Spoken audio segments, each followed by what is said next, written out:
Anyway, we're obviously going to get to all of that, but let's start with the Supreme Court situation first. Supreme Court rules 2024 Louisiana redistricting map is unconstitutional. Let's start there, and we'll continue. 6-3 decision along ideological lines. The High Court has just ruled that Louisiana's 2024 map, which created the state's second Mallory majority McMorrow black talks congressional shit. district. Mallory McMorrow talks shit about me again as well. Jesus Christ. It's like, it has unironically turned into slop tuber drama. I can't believe that like real ass adults are behaving like slop tuber drama. It's unfreaking believable. I don't know. I don't know how we are like this. I don't know how this is the world we live in now. Unconstitutional. The court writing that, quote, the Constitution almost never permits a state to discriminate on the basis of race, with Justice Alito delivering the opinion for the court.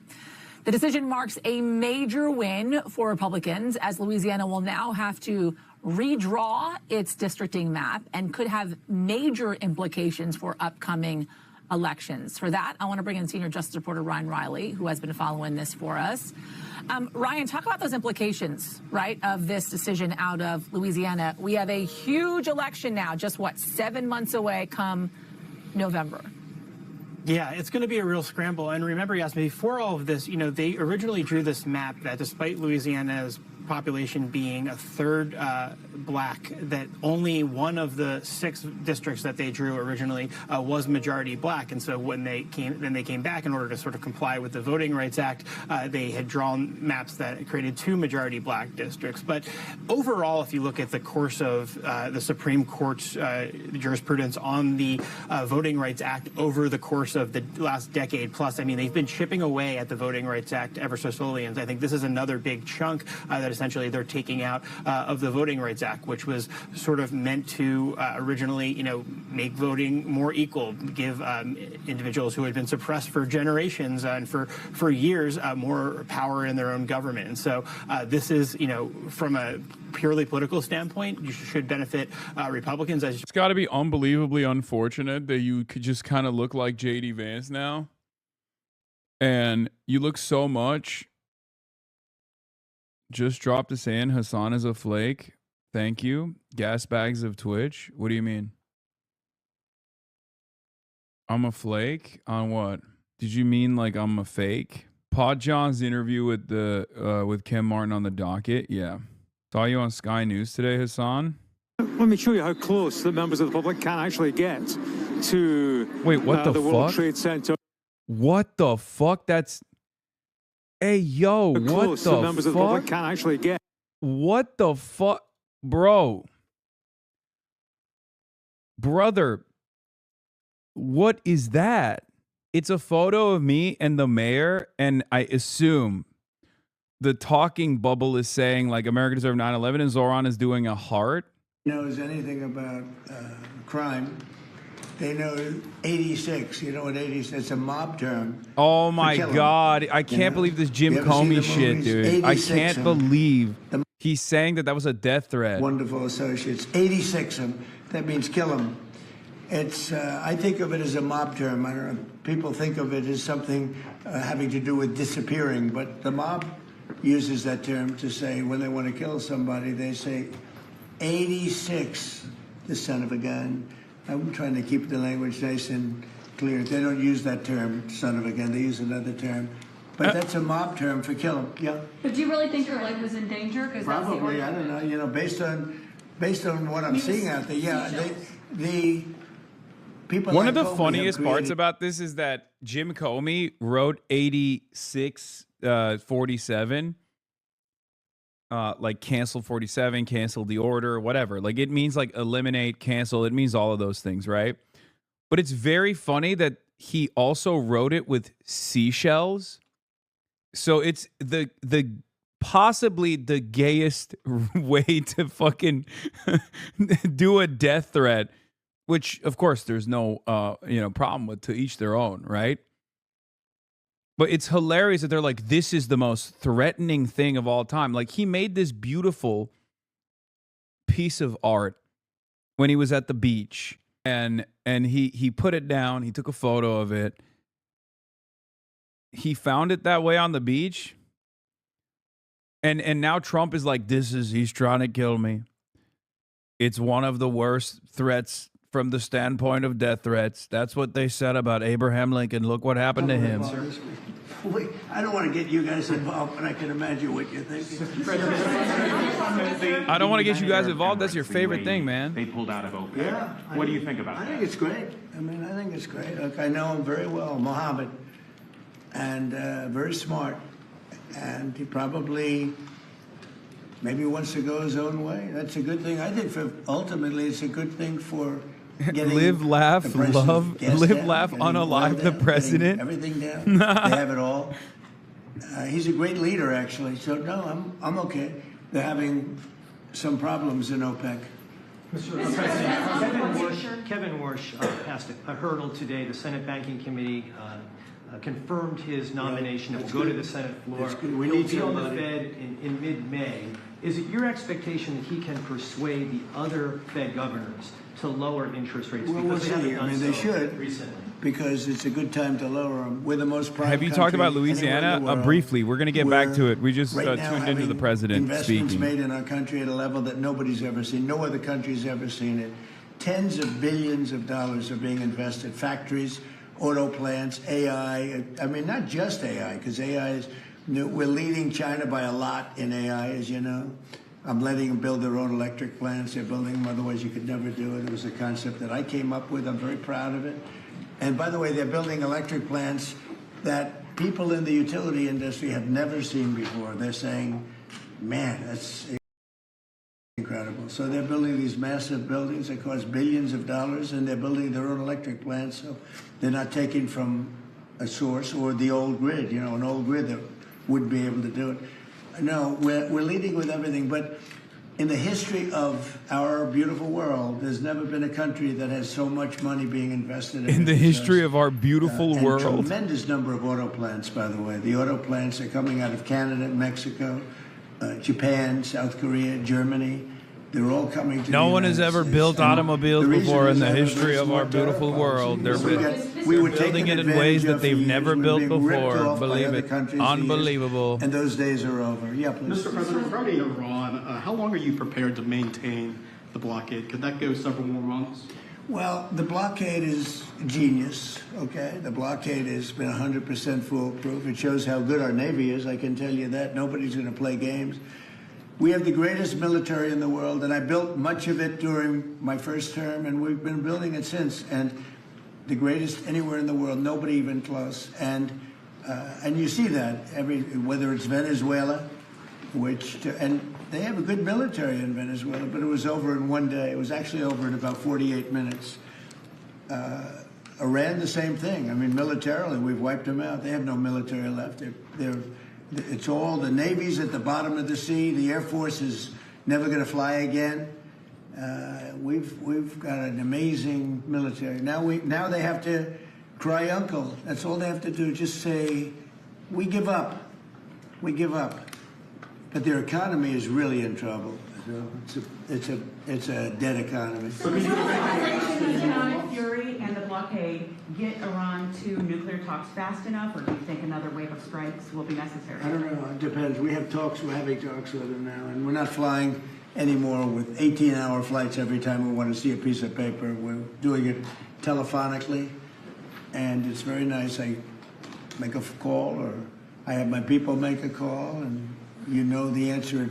I always like face-to-face. I consider it better. But when you have to fly 18 hours every time you want to have a meeting, and you know what the meeting's all about, and you know they're going to give you a piece of paper that you don't like before you even leave. It's ridiculous. They've come a long way. The question is whether or not they're going to go far enough. Yeah, telephonically, So, from this the standpoint of telephones. there will never be a deal.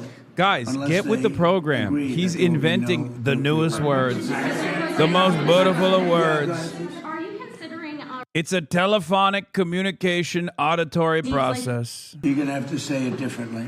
Unbelievable. You don't understand it. It's fine. It's okay. You don't get the telephonic communicatory. Well, the best man to tell you that is the man standing right over here. You heard that question? With those beautiful ears of yours? He's got great hearing, super. He's What? got superhero. Oh, because yours are so big. And oh my God. I think the answer to that is we Oh my God, he we've had cooked his amazing centers ass. around the country that all kind of bubble up to contribute to the mission we're able to undertake, like Artemis 2. I think in terms of the headquarters, we have a lot of people very interested in our mission. So being here in D.C. gives us the opportunity to kind of interact from all our stakeholders, make sure we make the right decisions for the nation. Yeah, D.C. is an advantage, I guess, for you. He's got to go around. He's got to see some senators, make sure they keep going, right? Yes, Mr. President. Yeah, probably staying around's not so bad. And importantly, Washington, D.C. is now one of the safest cities in the country. When I came here a little more than a year ago, it was a very unsafe city. And now, maybe even more importantly than that, we have the hottest country anywhere in the world. And you That's helped make it amazing. hot. You know, you helped make it hot. When a year and a half ago, and I say it a lot, the King of Saudi Arabia, but others also, the King of Saudi Arabia said, Mr. President, a year and a half ago, we thought you had a dead country. We thought the United States was a dead country, and now you have the hottest country anywhere in the world, and we do. And believe it or not, I mean, when everybody in the world was watching that incredible performance by NASA, these incredible people behind me, where they get the bravery, I have no idea. But you're a big part of it. You really are. We have the hottest country in the world. Thank you very much, everybody. Thank you, Brad. Thank you, Brad. NASA. We flexed on the world. We flexed on the world. Believe it. NASA, from the standpoint of planets, there was a lot of telephonic communication and auditory process between me and the astronauts. They told me, Mr. President, it's like you're right here with us on the plane. They call it a plane. I call it a spaceship, but they call it a plane. Believe it. That's right. He really thinks he's so smart. He's smart. It's so fucking funny. Yeah, it's awesome. These people are some of the most impressive people, and they have to eat shit listening to this old orange thing. Yeah, I mean, bro, he did it to the King of England yesterday. So everyone has to bask in the glory of the idiot king, okay? The mad king. Mehdi Hassan and Hassan Minhaj talking about you. Hey, what do you think of the Dems turning Hassan Piker's live stream into some weird litmus test? What's going on? That's crazy. Double Hassan, and I'm not there, you know? It's messed up. Telephonically, we're getting back into the situation in Louisiana.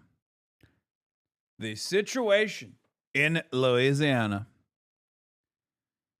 Wild that you skip. Yes, I will be watching the Pod Save America interview, Ken Martin interview on Pod Save America. It was a banger. Yeah, I saw the thing. So, it's me saying America deserved 9/11. I have a hammer and sickle patch on the side of my arm, and then Zoran Mamdani's speed bubble says heart because he loves me. All right, but we'll get to that later. But for the time being, can we just get back to Louisiana, please? Your haters are trying to cancel your normie followers and failing at it. What is this? Today, where my name's been mentioned or whatever, or just like in case there's an update.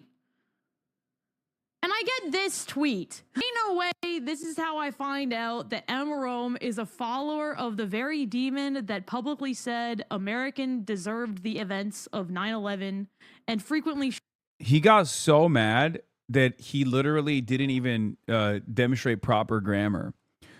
What level of stalker are we on, bro? What level of stalker are we on, bro? He's like these people are fucking insane. The pearl clutching is abysmal, dude.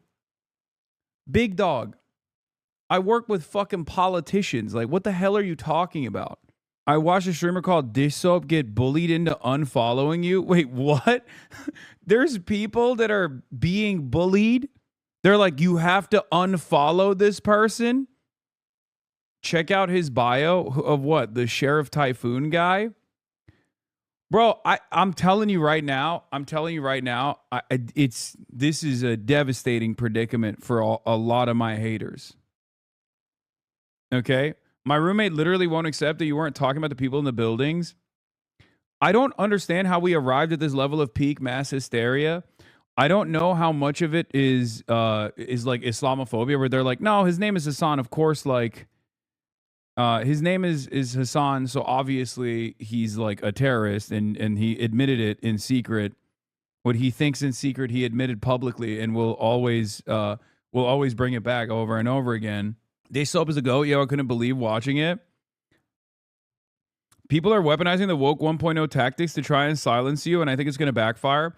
I mean, it's not going to work. Obviously it's not going to work because I'm not. I'm stubborn as shit. Yeah, Van Jones did reach back out to me. He said, I'll reach out. I said, hey, Van, we can have a conversation live whenever you want instead of whatever this video is, balls in your court.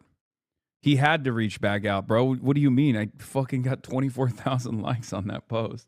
It's happening because Amerifats are illiterate psychopaths that have never been bullied for being illiterate psychopaths. They're being punished for being stupid fucking cows, so they try to get to post their mental illness everywhere. I just don't. I truly don't understand what would cause someone to behave like this. Like, this is the type of shit that people would do. This is the type of shit that people would do for like a prominent neo-Nazi or something. Like, woke people would do this. Yeah, I saw this. This is an actual frame he used in the video. Never take Van Jones serious, man. I need him to never talk again. I think this frame is awesome. I think an AI image of this sort is beautiful and wonderful, okay? You are a hater. Yeah, Hassan is refusing to condemn Hamas' use of Mario Karts during their Blue Chew-induced attacks on October 7th. Okay, stop. Cancel culture is really dead. Damn, bro. They have to work overtime for one unfollow. No, but like, these are the same people who spent most of the woke 1.0 complaining. These are the people who spent most of woke 1.0 complaining about like campus liberalism, right? Campus liberalism and the intense ways in which they refuse to engage with counter arguments, with counter narratives, and they were just always, all they wanted to do was silence their opposition, all this stuff. And like, it certainly did get out of hand in many respects, but at least those campus liberals were like, they had a decent moral posture, a decent moral position. Wake told the story the other day that a VTuber he was friends with lost and Piker because she was friends with Wake and he's friends with you. What? Lost a Piker? What do you mean? You mean like a subscriber? It's anti-communist hysteria. Probably it's ideological, not the specific issues they actually attack you on. I think it is anti-communist hysteria for sure. There's also, 8 years of cyber stalking that people can lean into. The original person that tweeted that is deleting their tweets, saying that they're going to deactivate their account. I think it's just a stupid ass sensitive chud. They can't handle their streamer following Hassan. Yeah. No, it's always like right wingers that treat me with this intensity, where they're like, these are the same people who are like, oh, woke ass pussy libtards who can't handle different opinions, then turning around and being like, you follow Hassan, he's an Islamo-communist terrorist, how dare you? How dare you? You're my favorite streamer, I'll kill myself. like, bro, you can't have both of these thoughts at the same time, you know what I mean? Like, you can't be this guy who on the one hand is like, what is this? After reading the replies, wait, what? Deactivating Scout? I'm too much of a threat to be allowed on here. Goodbye. After reading the replies, I would like to personally apologize to everyone I've affected as I interpreted this the wrong way. If you happen to see this, I have nothing against you. I just saw something and commented on something I shouldn't have, and that's my own fault. Side note, it's the right thing to do. Then I will take a break from this app and actually do something productive. I take responsibility for everything that I've caused, and I will refrain from doing it again in the future. You know what? It's better that I just delete the original tweet so I don't upset any more people. I caused an uproar. Wait, what? What the fuck what is going on? Blue Sky is that way, bro? Yeah, these guys need like their own. Isn't Truth Social good enough for them? Hey, thank you, Majority Report, for the raid. Hope you had a good one. You're rating the most dangerous streamer in the United States of America, perhaps one of the most dangerous figures in the United States of America, but hope you had a good stream. Welcome to the Pro 9/11 broadcast. She says she was no longer following you. They got what they wanted. Oh, no. Shocks his own dog with an electric collar. I could be blowing this way out of proportion, but I find this very alarming. This is what he's seeing. I mean, this is like an insane thing to demand out of any streamer, for the record. Like when you guys try to do this shit to me, when you try to follow police me, what do I tell you? What do I tell you every time? I tell you to suck my cock. And for good reason, right? I don't know. I don't really care about what other streamers do. More power to them if they're going to give into their like weird parasocial stalker fans. Follow whoever the fuck you want to follow. I follow heinous people, okay? Not to say that I'm a heinous person. I'm very clearly not. But in a media environment that we exist in, unfortunately, advocacy of any sort against some of the most disgusting influences in the space that we're in, rank misogyny, anti-Semitism, anti-blackness, Islamophobia. When you do stuff like that, you're not seen as a controversial figure. If you oppose things like that, you are seen as a controversial figure. And the very same people who actually love these kinds of bigoted opinions will do everything in their power to make other people who don't have those bigoted opinions feel like I embody those bigoted opinions. The irony, of course, is that if I was a white supremacist, anti-Semite woman hater, most of these people that are fucking crying about me would unironically and sincerely love me. They would ride for me as they do for the likes of Asmongold and numerous other quote-unquote apolitical actors who regularly traffic in this kind of toxic behavior. Hamas Piker, I follow insane people. I need to hear it all. You are Hitler 2.0. Yep.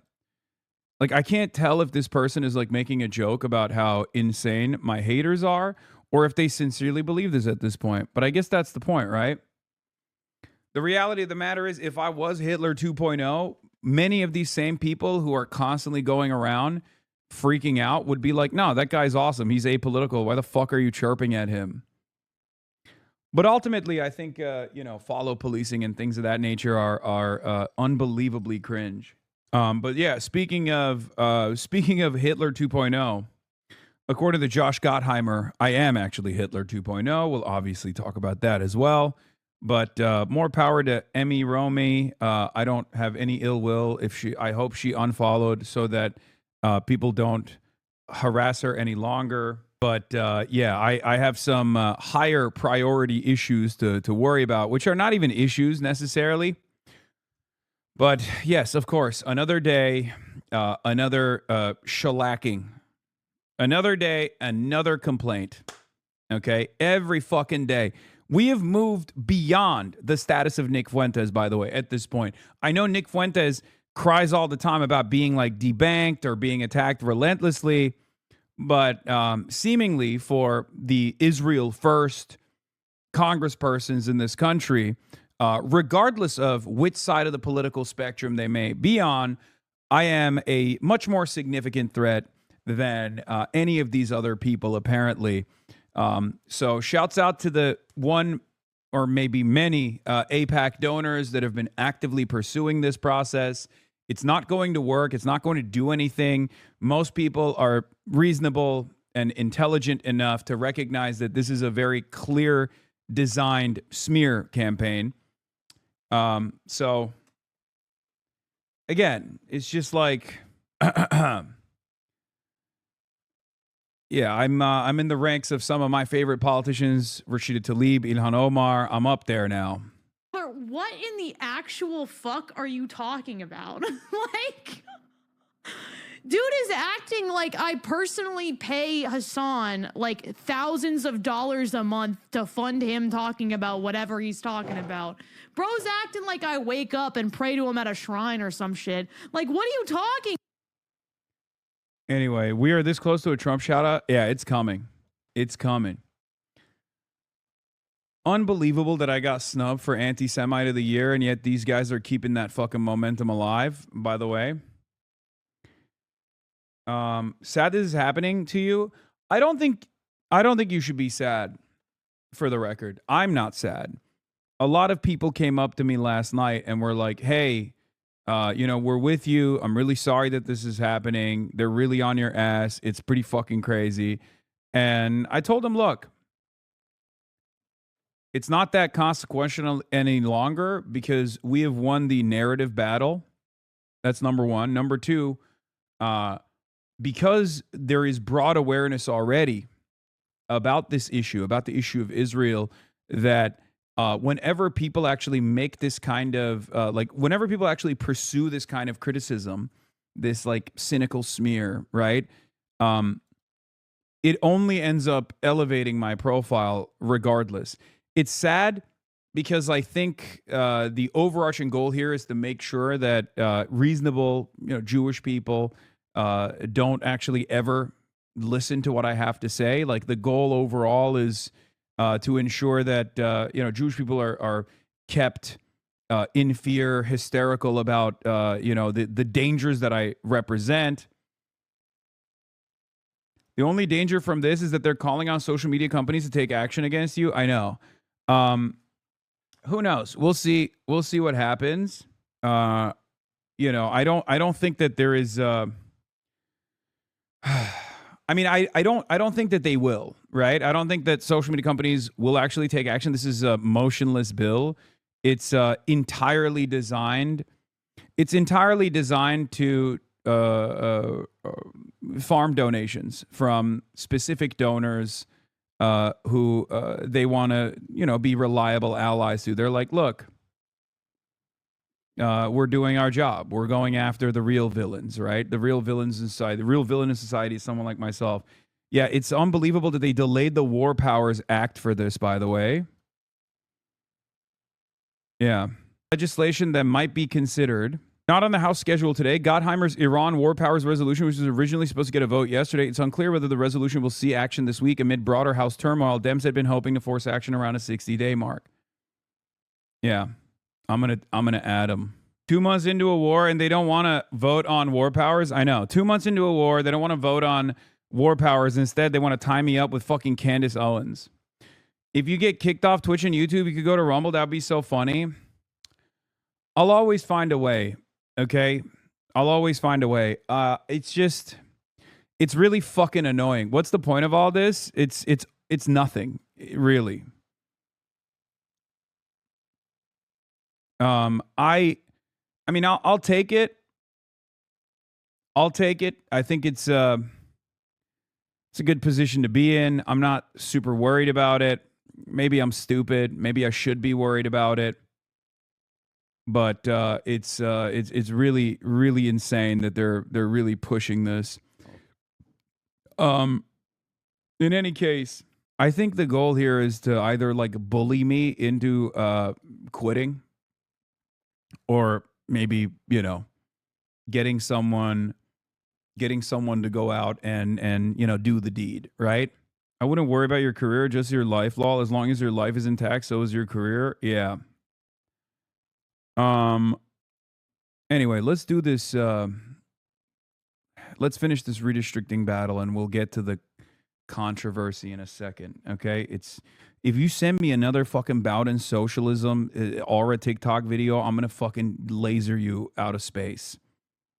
Okay.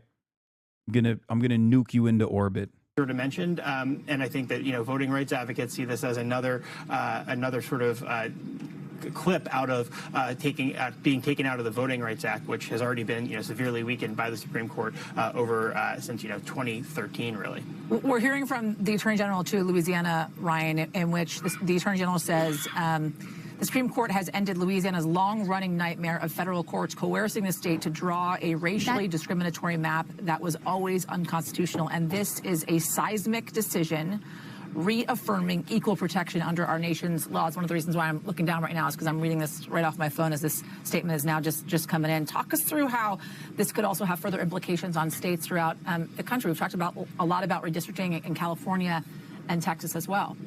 Yeah, I mean, essentially what the majority here is saying that these things have to be race blind, right? So factoring in who might have been overlooked in the past is not sort of something that they say, that you basically have to pretend that race doesn't exist. That's not a factor that you can be built in. In fact, the suggestion here is that it's sort of reverse racism to consider those factors. And so I think you're going to continue to see this pushback from voting rights organization, and it comes at a time when the Trump administration is doing a lot to try to clamp down on voting across the states by requesting all of this documentation from states, having them send these voter rolls. Some states have proactively cooperated with that. Other states have resisted, and those states have been backed up by courts because courts have found that the Justice Department was going beyond what it had the right to do and didn't have a justification. There wasn't actual allegations of voter fraud. And obviously, if you step back even further, Donald Trump has for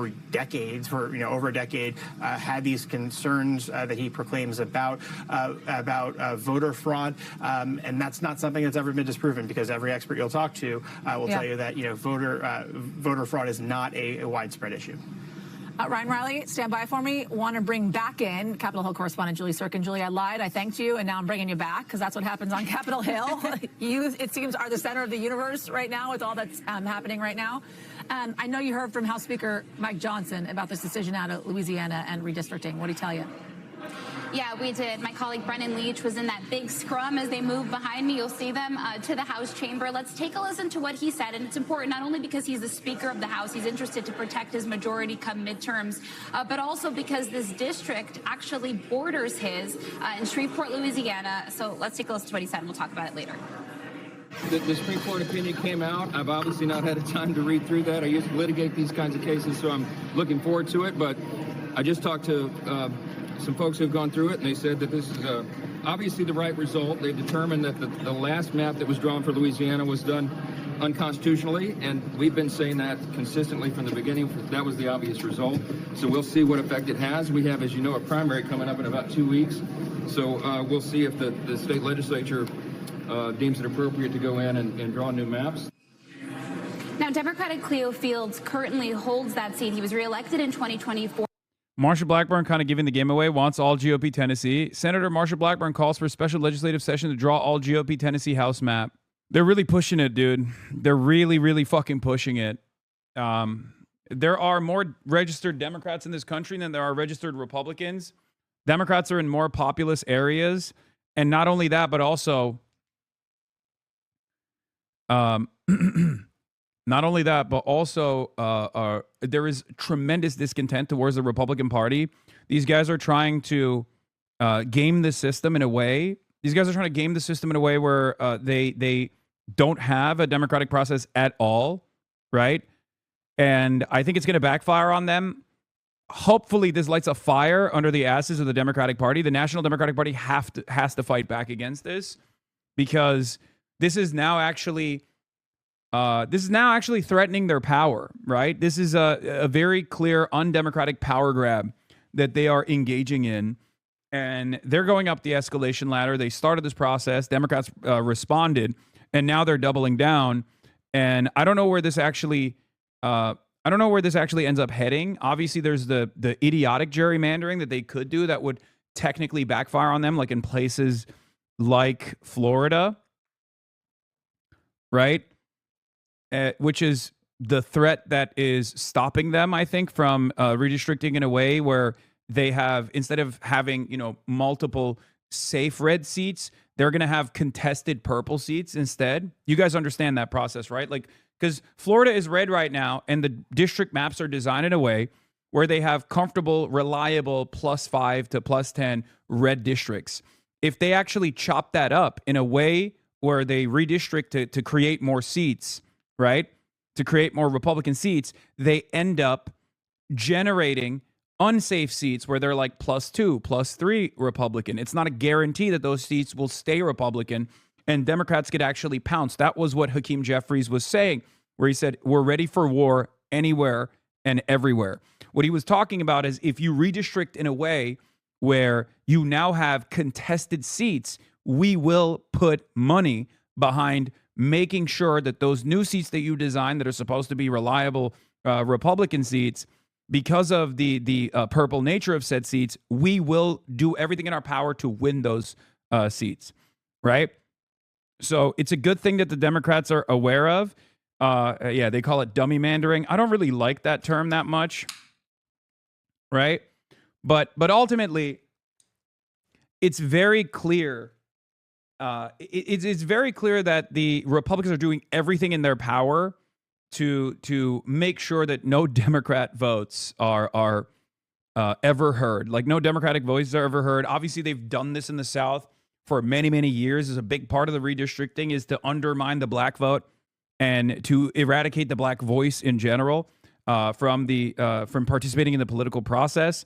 Obviously, Louisiana's redistricting is a great example of this, as they very clearly explained. A third of the state is black, and yet they're doing their very best to rewrite the map in a way where black voices are just not heard at all in the state.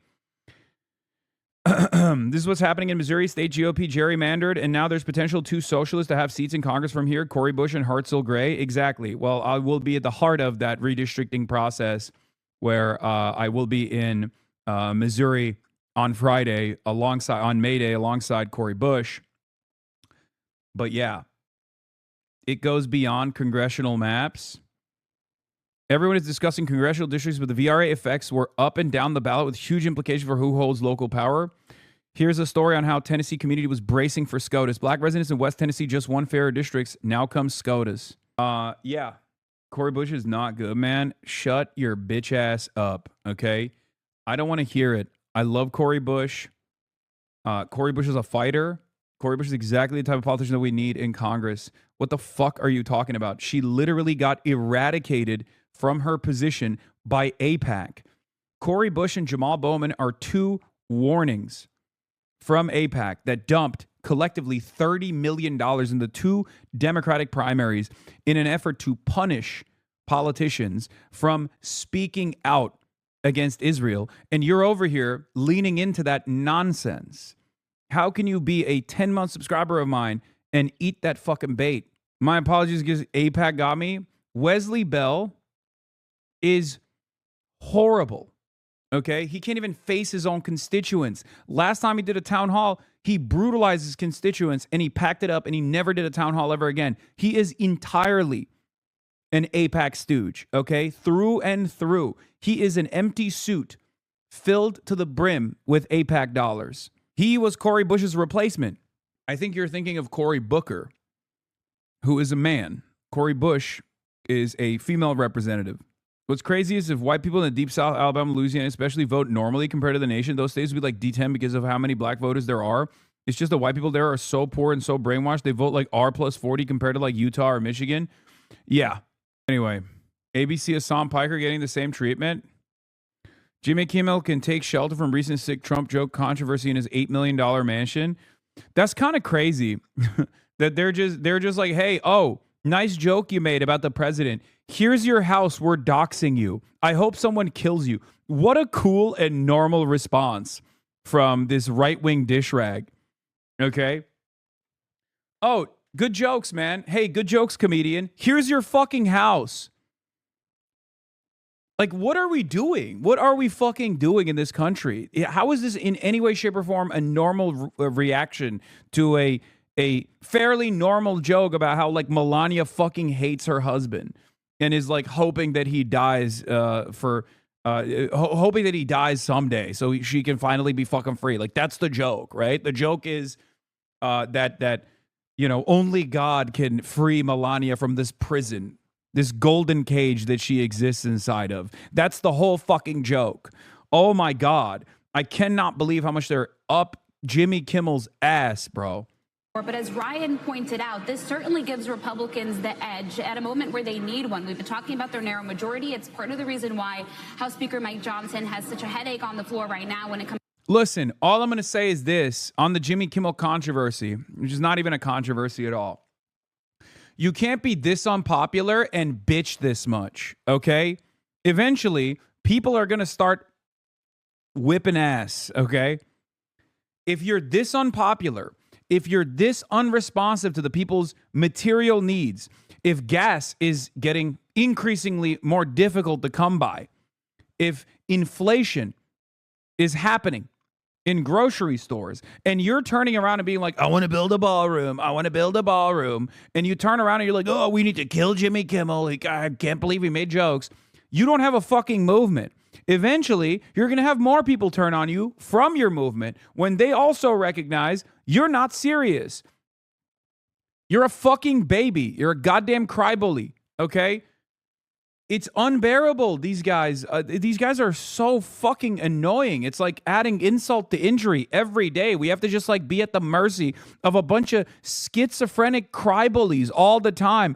Ooh, I'm scared that you said 8846. How dare you? How dare you put 8846 in seashells on at the beach? That really terrified me. Of course, I was trying to prosecute you and threw the book at you and couldn't actually successfully prosecute you any other way. Now we found a court dumb enough in North Carolina to make this a fucking federal case, even though it's most likely going to get thrown out again. Ooh, I'm so scared. We have to do another media discourse cycle on how scary 88 or 8647. I don't even know the fucking numbers. Jesus Christ, 8647. Oh, you said 8647. It's fucking bullshit. Connor Reed's Pants says Jimmy Kimmel should actually threaten violence towards the president on TV as a joke. Would be a funny bit. I agree. He should really test out the boundaries. He should do a whitest kids you know bit on what you can and can't say about the president. Okay? He should be like, here is what is allowed under the First Amendment. Here is what is not allowed under the First Amendment, right?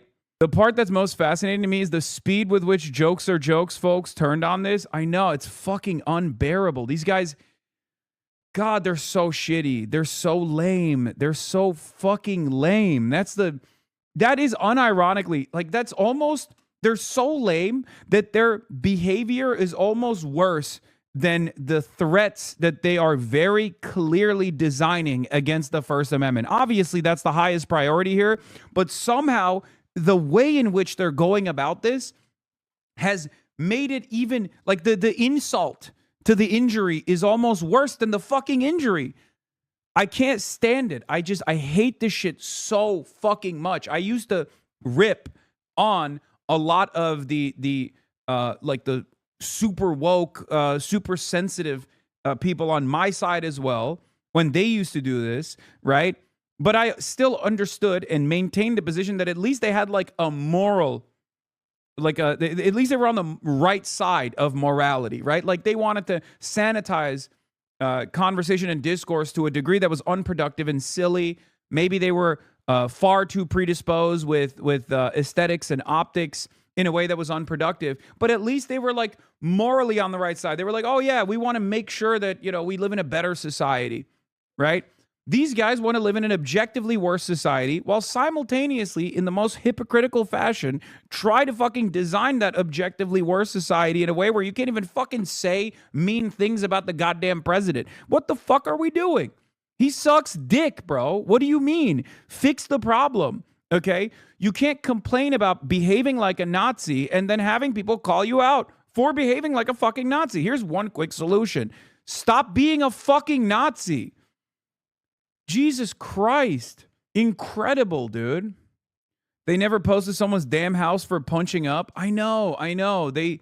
It's always punching down with these people. That's the other side of this, like this humiliation ritual that we have to participate in somehow. We have to take sincerely as though they have a real point here every damn day of the fucking week. It's like we're at the mercy of madmen, a psychopathic, bloodthirsty cult of Trump sycophants that are running around saying, oh, you make jokes about my president? How dare you? Here's your home address. You should be killed by a lone wolf actor. You're a fucking psycho, man.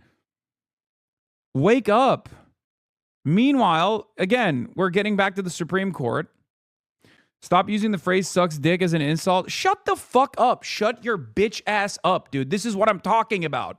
This is what I'm talking about. Stop being so fucking sensitive, okay? Jesus Christ, I hate it. I hate it so fucking much. Oh my God, I hate it when all of you fucking school marm woke lords do it, and I fucking despise it when the Republicans do it, okay? It's annoying across the board. Nobody likes it, okay? No one. And I mean, no one likes it. You do not come across as a more moral being when you behave like this, okay? Enough. Jesus Christ. To separate matters involving DHS funding and FISA reauthorization, that spy surveillance provision. But certainly when it comes to this tit for tat that we're seeing across the country, something that began in Texas at the president's direction. I know there's an additional voting rights component to this specific map and this specific decision from the Supreme Court. But just in the last couple of minutes, we also got news that in the Florida House of Representatives in that state, they actually just passed a new congressional district map that was proposed by Ron DeSantis, the governor there. Just nah, bro, your public commentator looks unprofessional as hell. Okay, man, I'm fucking unprofessional. What do you want? This is how I am, okay? This is who I am. What is this like parasocial desire to forcibly change the dynamic of the fucking content that you're consuming? It's okay. I know this is an interactive medium, but it comes across as unbelievably annoying, okay? You know you can tune it out. You can turn off the TV. You can pick a different channel, okay? I'm sorry that I'm not perfect for you, okay? I'm not going to be a different person than who I am. Stop. This week, and that would give Republicans potentially another edge, potentially 4 additional seats to the House of Representatives. That still needs to go through the Senate, is expected to be tied up in courts, just as we've seen Louisiana and these other states be so far, but certainly a major development.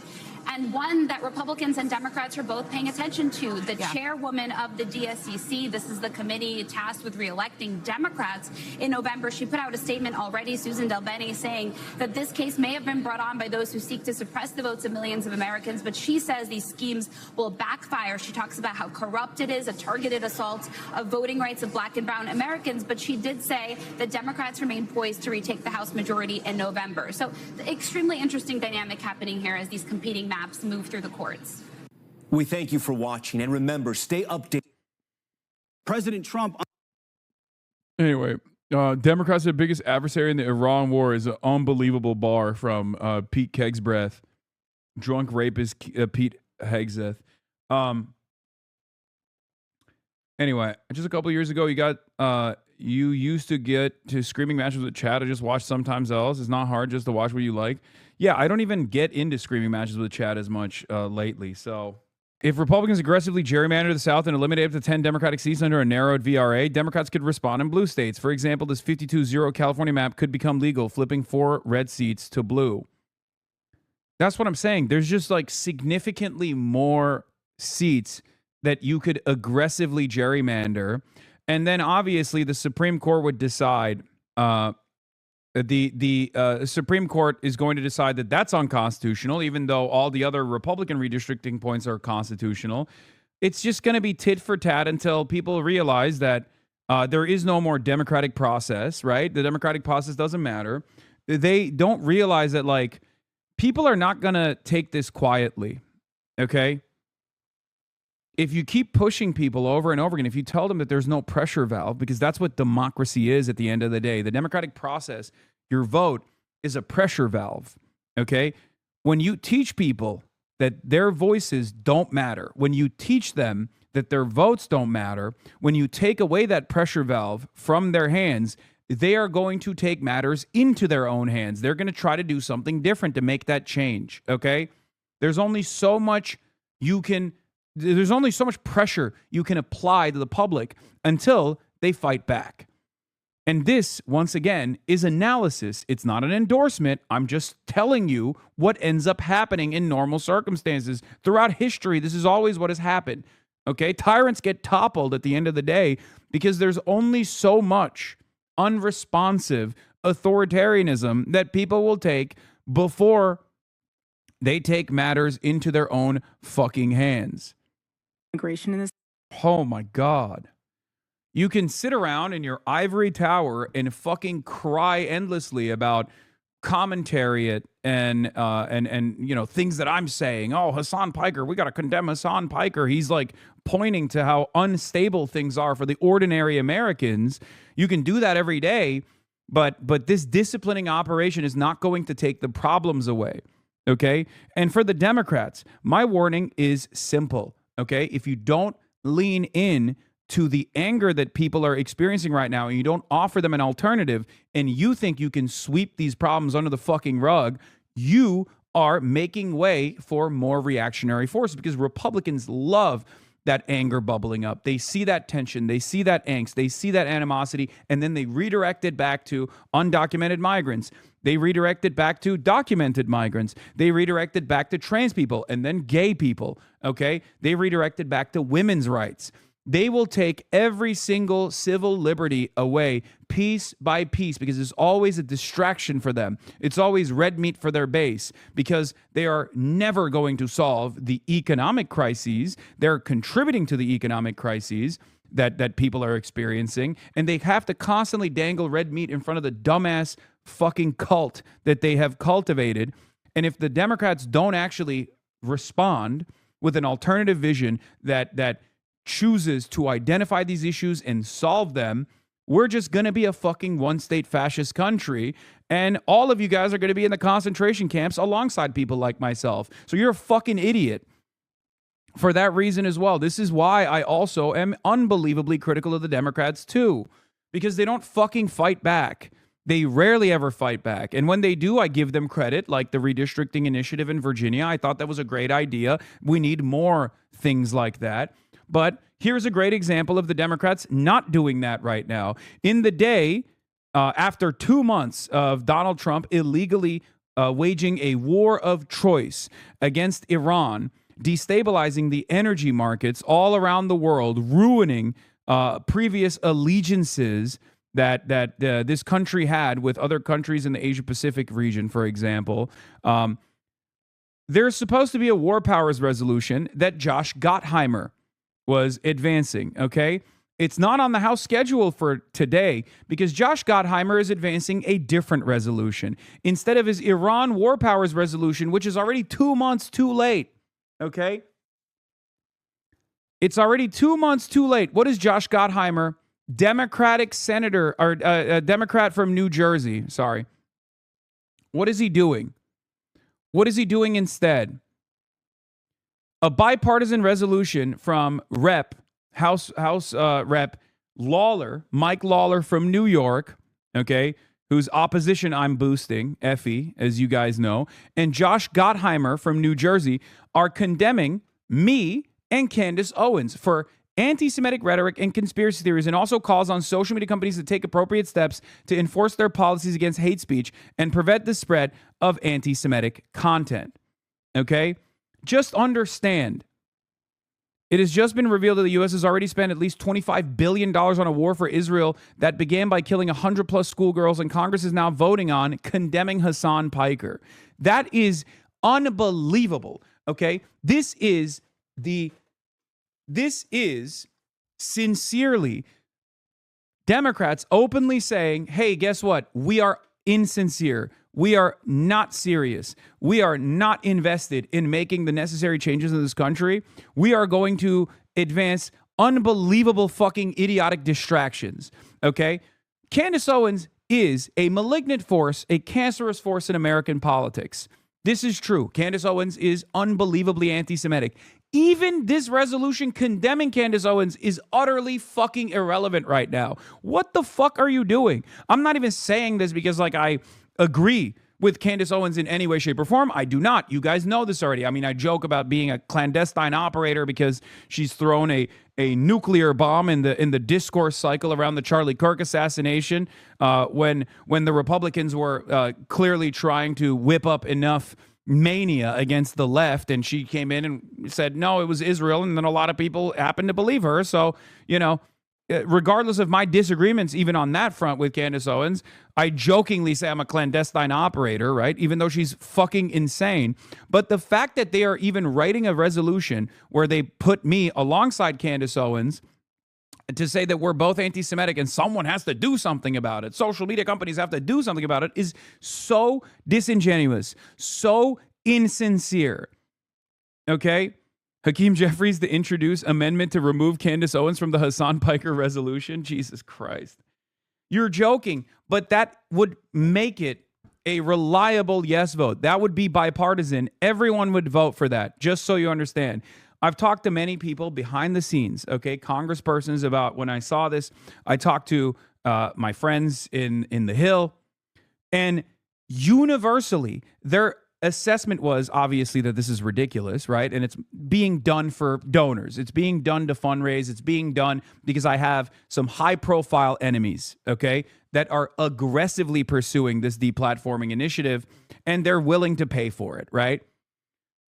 However, the other side of the story that's even more devastating about the way that the Democrats operate, okay, is the reality that the only way that this doesn't pass is not because the Democrats would protect me. Of course they wouldn't. And these are Democratic congresspersons who recognize that too.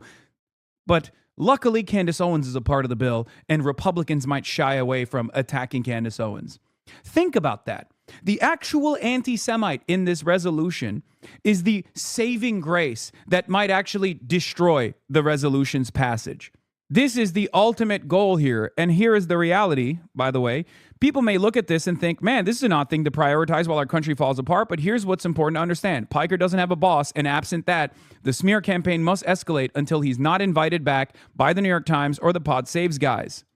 That's precisely what it is. Feels like they're noticing how effective his stumping for Abdul al-Sayed is, and now they're desperate for anything to disparage any Israel critic politicians. Yes, that is precisely what's going on. And if the Democrats don't realize the genuine threat that this constitutes for themselves down the line, if they fall into this bipartisanship trap and they go, yeah, you know what, we have some really violent people on our side as well. We got to deal with them. We got to do away with them. Then they're basically selling themselves out. They're selling their base out once again. They're fucking endlessly manipulatable. Okay, they're endlessly malleable. They're fucking stupid. Yes, there is a bipartisan bill in Congress right now that demands the condemnation of Hasanabi Piker, okay?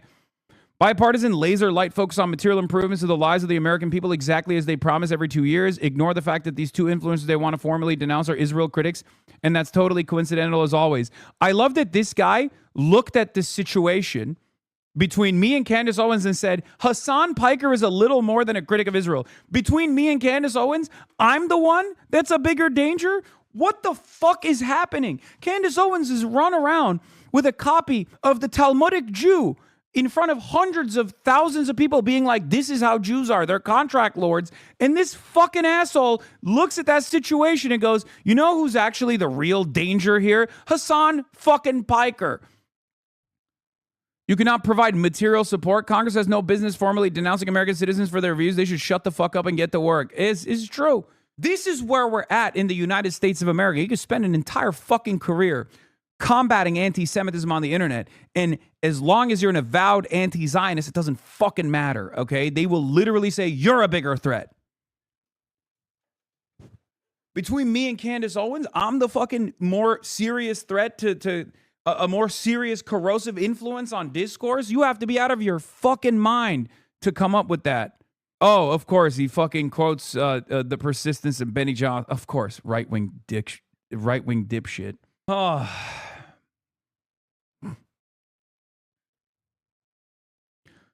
It's unbelievable, dude. It is so obvious what's going on, okay?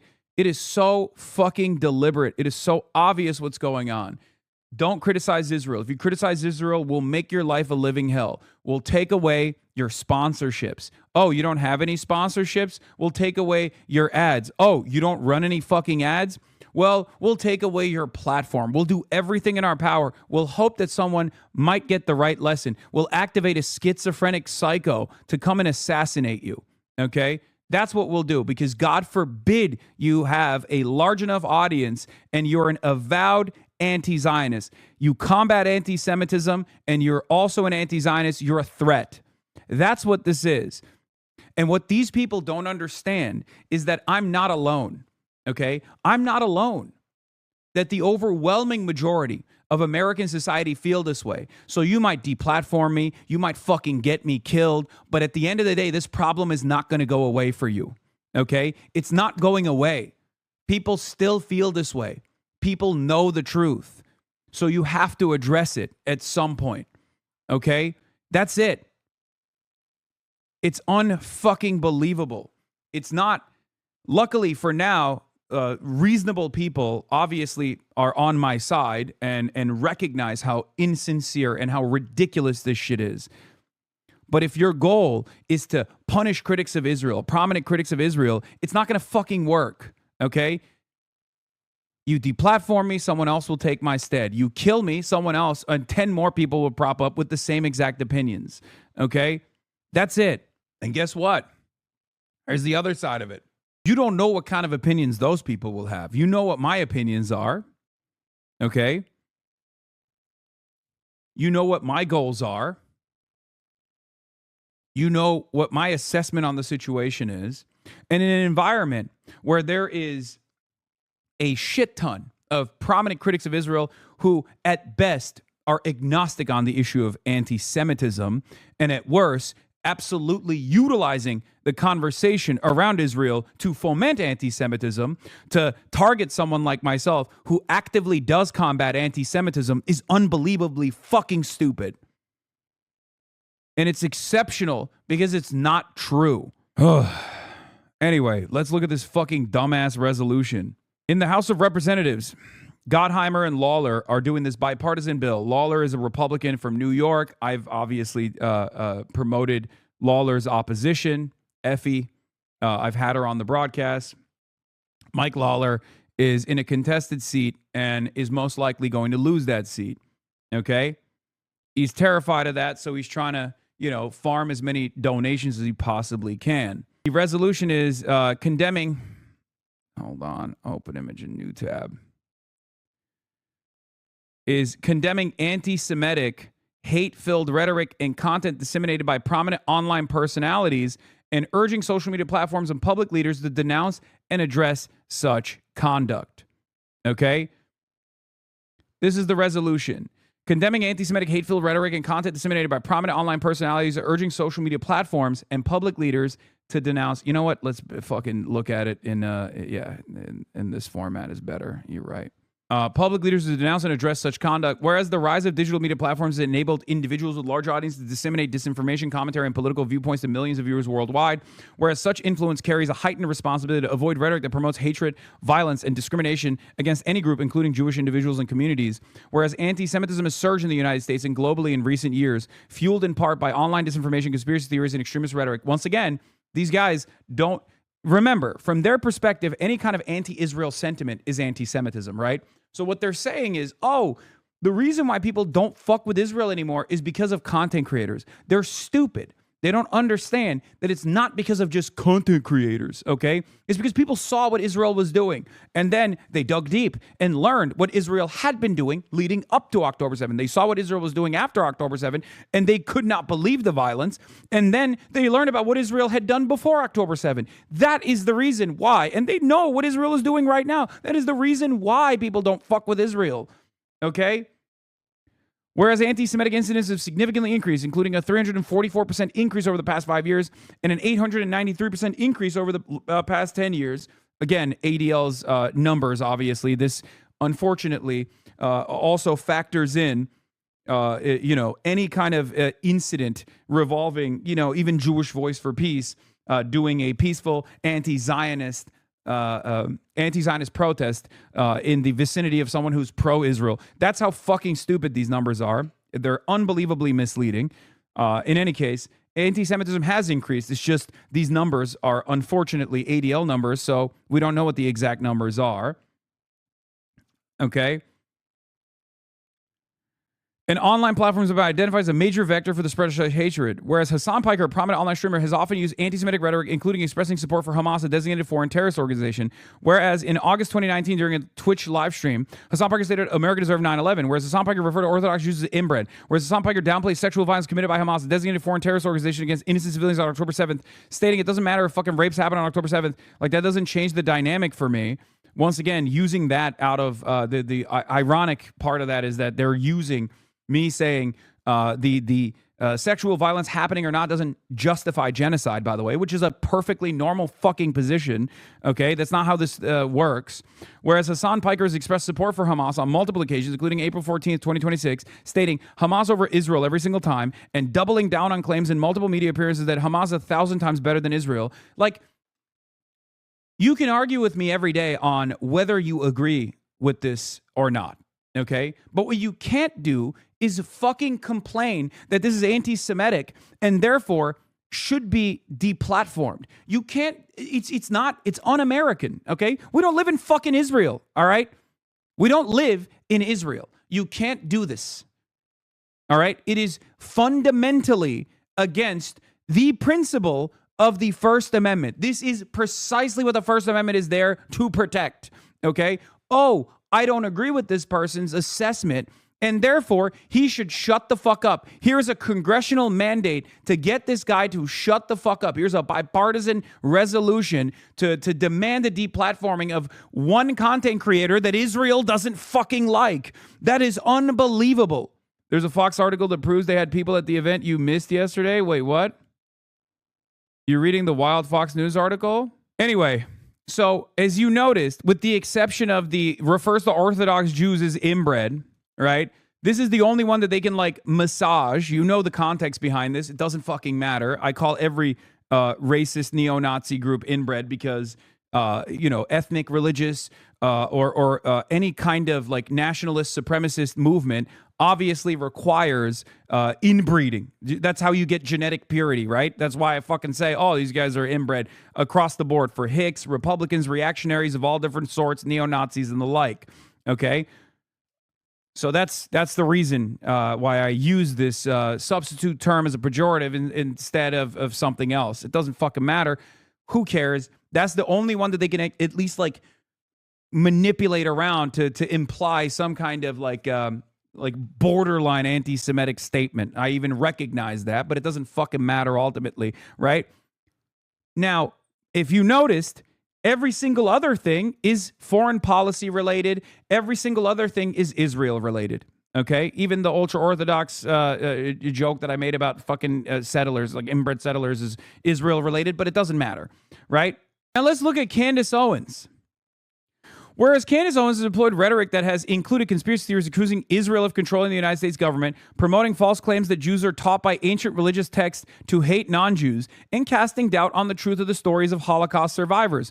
Whereas on February 1st, 2026, Candace Owens posted on X an anti-Semitic claim that the United States is controlled by satanic pedophiles who work for Israel. Okay, like there's plenty you can hit Candace Owens on. You don't have to do the highlights where, some of them are at least like in the margins where the majority might agree with her, there are, obviously, this is unbelievably anti-Semitic, especially this, right? But like the satanic pedophiles who work for Israel is again, it's an anti-Semitic canard, but you could very easily say this is the Epstein class, you know what I mean? So, sorry. Sucks to suck, but probably not good to put in there regardless. Whereas during a podcast appearance on December 8th, 2025, Owens repeated the false claims that Jews are killing Christian children as part of religious rituals. Like, look at this. Like that, how can you have my assessment on Israel's death and destruction campaign in the same fucking breath as this shit? Like this is literally, this is just the blood libel. Like this is unironically the blood libel. What the fuck? There is no comparison. You have to be insane to look at this and look at my statements and be like, look, Hamas is 1,000 times better than Israel. It's objectively a popular sentiment that is expressed by many people if they think a little bit further on this. But like comparing geopolitical assessments to literal medieval blood libel, like what the fuck are we doing? This is what I fucking... Jews are killing Christian children as a part of religious rituals that Jewish texts and traditions promote. The sexual assault of children, which is anti-Semitic trope constituting blood libel. Whereas in July 2024, Candace Owens called for the horrific medical experiments committed by Joseph Mengele on Jews during the Holocaust. Bizarre propaganda, continuing that some of the stories, by the way, sound completely absurd, downplaying and rejecting the veracity of those crimes. Whereas on February 21st, 2025, Candace Owens hosted E. Michael Jones, who claimed on her platform that Hollywood created the Holocaust narrative. Whereas the amplification of anti-Semitic narratives online can contribute to real-world harm, including harassment, intimidation, and violence against Jewish individuals, institutions, and communities. And whereas public officials, leaders, and technology companies have a responsibility to confront and condemn anti-Semitism in all of its forms, including when it appears in online discourse and influencer-driven media, now, therefore, be it resolved, that is the sense of the House of Representatives that anti-Semitic rhetoric, conspiracy theories disseminated by influential online personalities, including Hassan Piker and Candace Owens, are dangerous and contribute to a climate of hatred and intolerance. Like, they literally fucking slammed actual unvarnished anti-Semitic protocols of Elder Zion agitprop that Candace Owens is disseminating on a fucking daily basis on her lunatic broadcast. To Hassan's assessment is that Israel has killed far more people than Hamas has, and therefore is a far worse influence, a far more destabilizing influence in the fucking region and around the globe than Hamas ever could be. That is objective truth.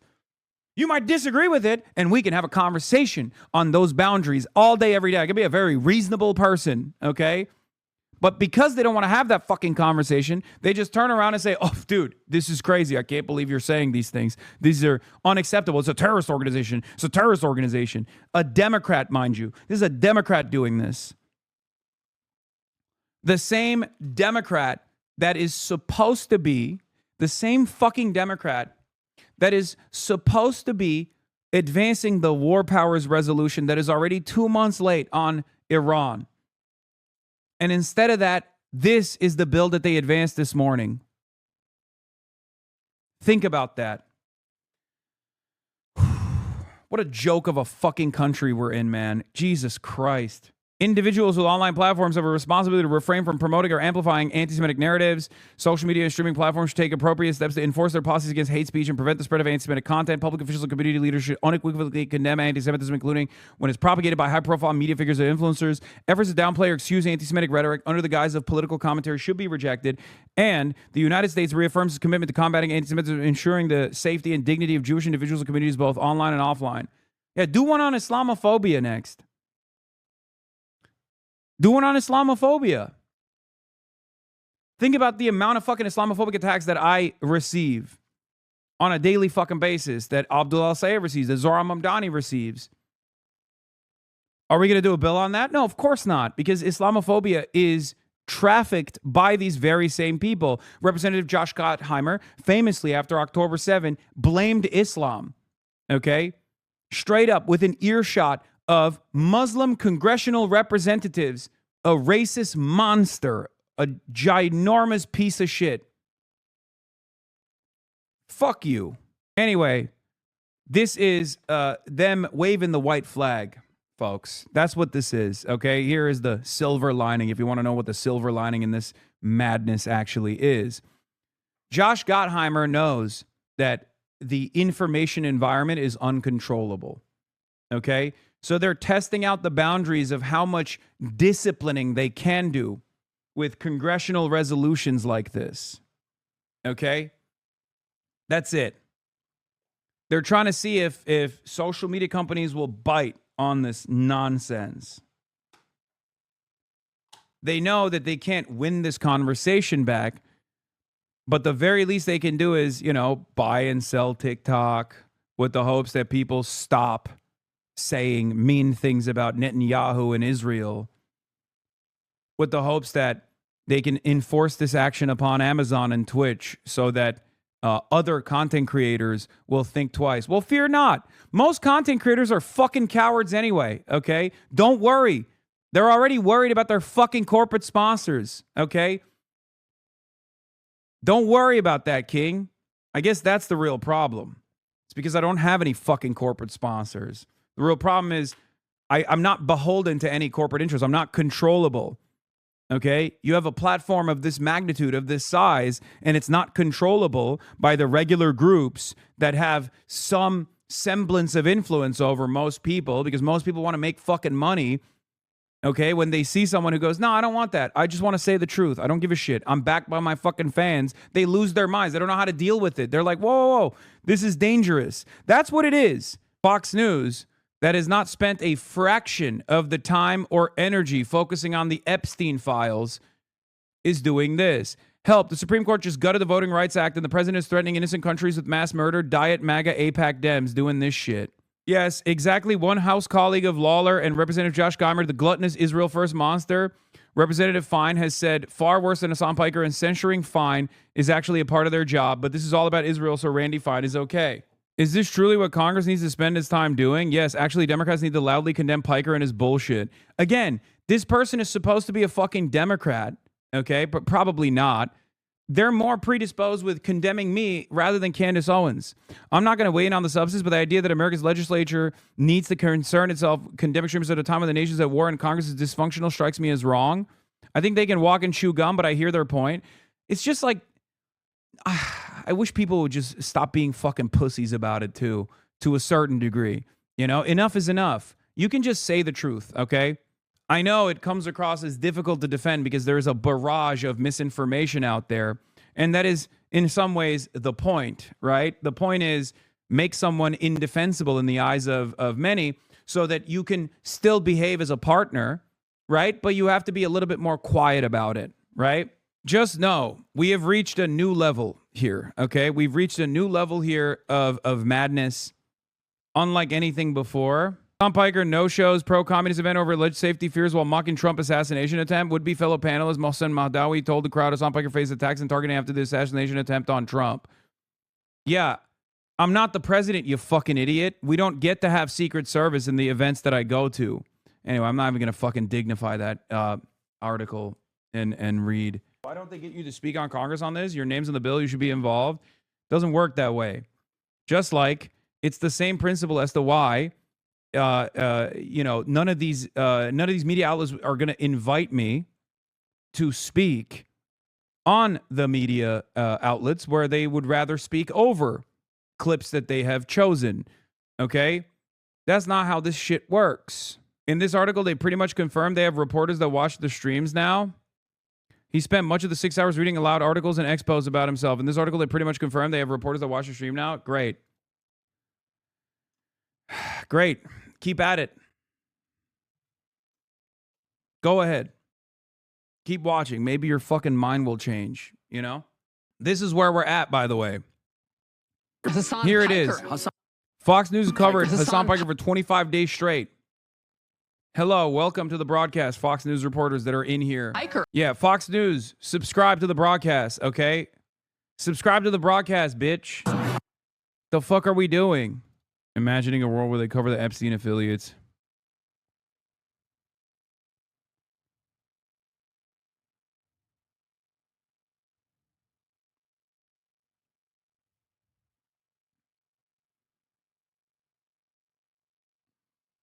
Anyway.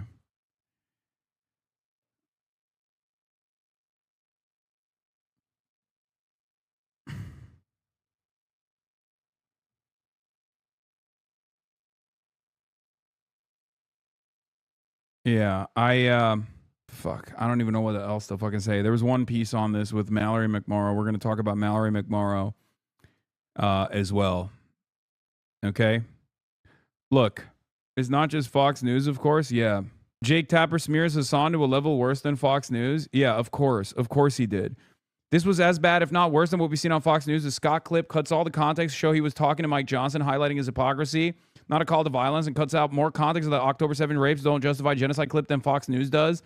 Then takes Hassan's position that Hamas is better than Israel by any metric you want to measure them by, and spins that into seemingly in support of Hamas terrorist attacks on October 7th. Despicable, he's worse than right-wingers.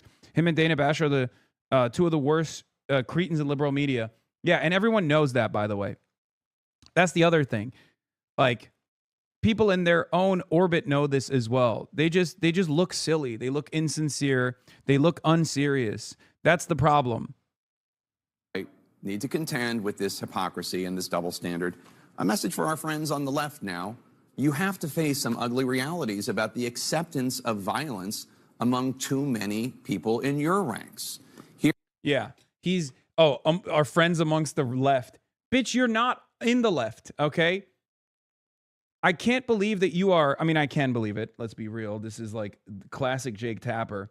Oh, wow. Taking advantage of a Republican wave of censorship demands to go, hey, this one too, please. Because that's all this is. This is from yesterday's Jake Tapper piece, where he's talking about how unbelievable it is that the administration is coming after Jimmy Kimmel for jokes. So all he's doing here is basically saying, hey, Trump, arrest Hassan Piker, not Jimmy Kimmel. Jimmy Kimmel is fine. Hassan Piker is not fine. That's literally what this piece is. Okay? Here is a left-wing streamer on the Twitch platform with whom Democrats, this is a gentleman with whom Democrats... He's trying to Linda Sarsour you? Yeah, it doesn't work, though, because Linda Sarsour was publicly smeared to this degree, and not to this degree. No one else, I'll be honest, like, I mean, I talked to Linda. I love Linda. I'm fairly certain that this level of public smearing has not happened in a very long time. There is no world where, like, Fox News in unison with two of the top, liberal commentators is going to spend months. There is no single issue that reaches this level of salience in American media nowadays. This is an ongoing incident that's been going on for fucking 2 months. Nonstop. I can't believe it. It's unprecedented in many ways. Okay? But here's the thing. When Linda Sarsour was being attacked, okay, when she was being smeared, it was a different media environment. She didn't have a platform as loud as I do, right? She didn't have a platform that was competitive with CNN. That's number one. Number two, it was in an environment, it was at a time when the broad majority's attitude on Israel-related sentiment was, oh, you say that this person is anti-Semitic? Well, okay, I'm inclined to believe you. I don't really know too much about Israel, so I'll take your word for it. I'll stay away from this person. Nowadays, after 3 years of unlimited child murder in the hands of Israel, when someone who's a prominent critic of Israel is called an anti-Semite, most people go, you say that about everybody, bro. Shut the fuck up. You say that about Miss Rachel, right?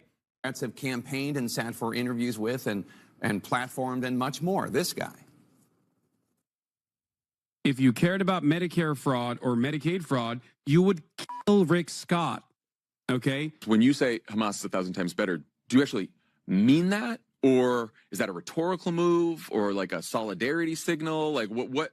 I mean, it's all of the above. I do mean it. I think it's a rhetorical move because it frustrates a lot of people. I've also said I'm a harm reduction voter. I'm a lesser evil voter, and therefore I would vote for Hamas over Israel every single time. It doesn't matter if rapes happen on October 7th. Like, that doesn't change the dynamic for me even this much.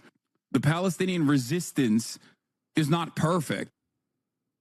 He also said that the United States deserved 9/11. He apologized for that, and he apologized for what he said about Rick Scott after he was suspended from Twitch. But his comments made seemingly in support of Hamas's terrorist attacks on October 7th, in which innocent American civilians were killed. No apology there. We can't pretend that the corrosive impact of such sentiments being normalized isn't happening. It's gangbanging in media land. Yeah. Yeah, he said seemingly. I like that he added seemingly in there to be like seemingly in support. All right. Mallory McMorrow had another take, apparently, and there's two pieces I want to get into with Mallory McMorrow. Apparently, Mallory McMorrow says Hassan the Hun gets dangerously close to anti-Semitism, claiming he is uninformed, and a lot of what he said is really hurtful to her family. No actual quotes and evidence from Hassan was provided in this claim. Asked whether she believes Piker to be anti-Semitic, McMorrow said no, but added that it almost doesn't matter. This is, of course, to Jewish Insider, another interview that she conducted with Jewish Insider. Okay, Jewish Insider is a right-wing dish rag. It is basically the fake newspaper version of an ADL presser, an AIPAC presser. Okay, this is op behavior. You can't, on the one hand, be like, oh, I disavow AIPAC, and then simultaneously go to fucking Jewish Insider and give them quotes like this. Anyway, I like that she's also backed away from saying I am the equivalent of, I'm the equivalent of Nick Fuentes to, I don't think he's in, I don't think Hassan is anti-Semitic, so that's cool. At least she's like somewhat reasonable enough to read the fucking room, right? I don't think he is. I think he gets dangerously close, she said. I think there's justifiable anger at the ongoing war. I think a lot of what he says is uninformed and hurtful. I can't purport to speak for what he believes in his heart, but I can tell you, for my family, a lot of what he says is really hurtful. Yeah, so we can't call him anti-Semitic, but she can continue to throw out his word with his name in the same sentence.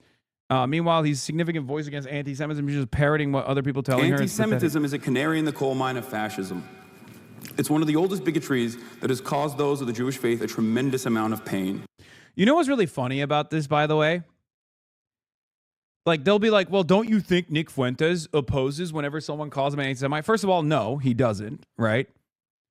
But secondly, when has Nick Fuentes or Candace Owens or Richard Spencer took the time out to combat anti-Semitism extensively? These people who are, when has Tucker Carlson done that? Right? Tucker Carlson is a media trained demon, right? So he knows what not to say. He's never going to come out and be like, yep, the Jews are doing this, the Jews are doing that. He'll always say, no, I love the Jews. What are you talking about? Right? But when has Tucker Carlson ever come out and fucking actively spoken out against anti-Semitism? Try to educate people on the dangers of growing anti-Semitism in the country. When? They haven't. That's why this comparison is fucking insane. Yeah, Hassan is as bad as Nick Fuentes. Okay, never mind. Actually, Hassan isn't an anti-Semite, but he gets dangerously close. Okay, so she tried to portray Hassan on the same level as Fuentes to harm Dr. Abdul El-Sayed's campaign, and when that didn't work, she backtracked. No real convictions. Exactly. But Rashida Tlaib asked to apologize to Trump because of Hassan Piker. Jesus Christ.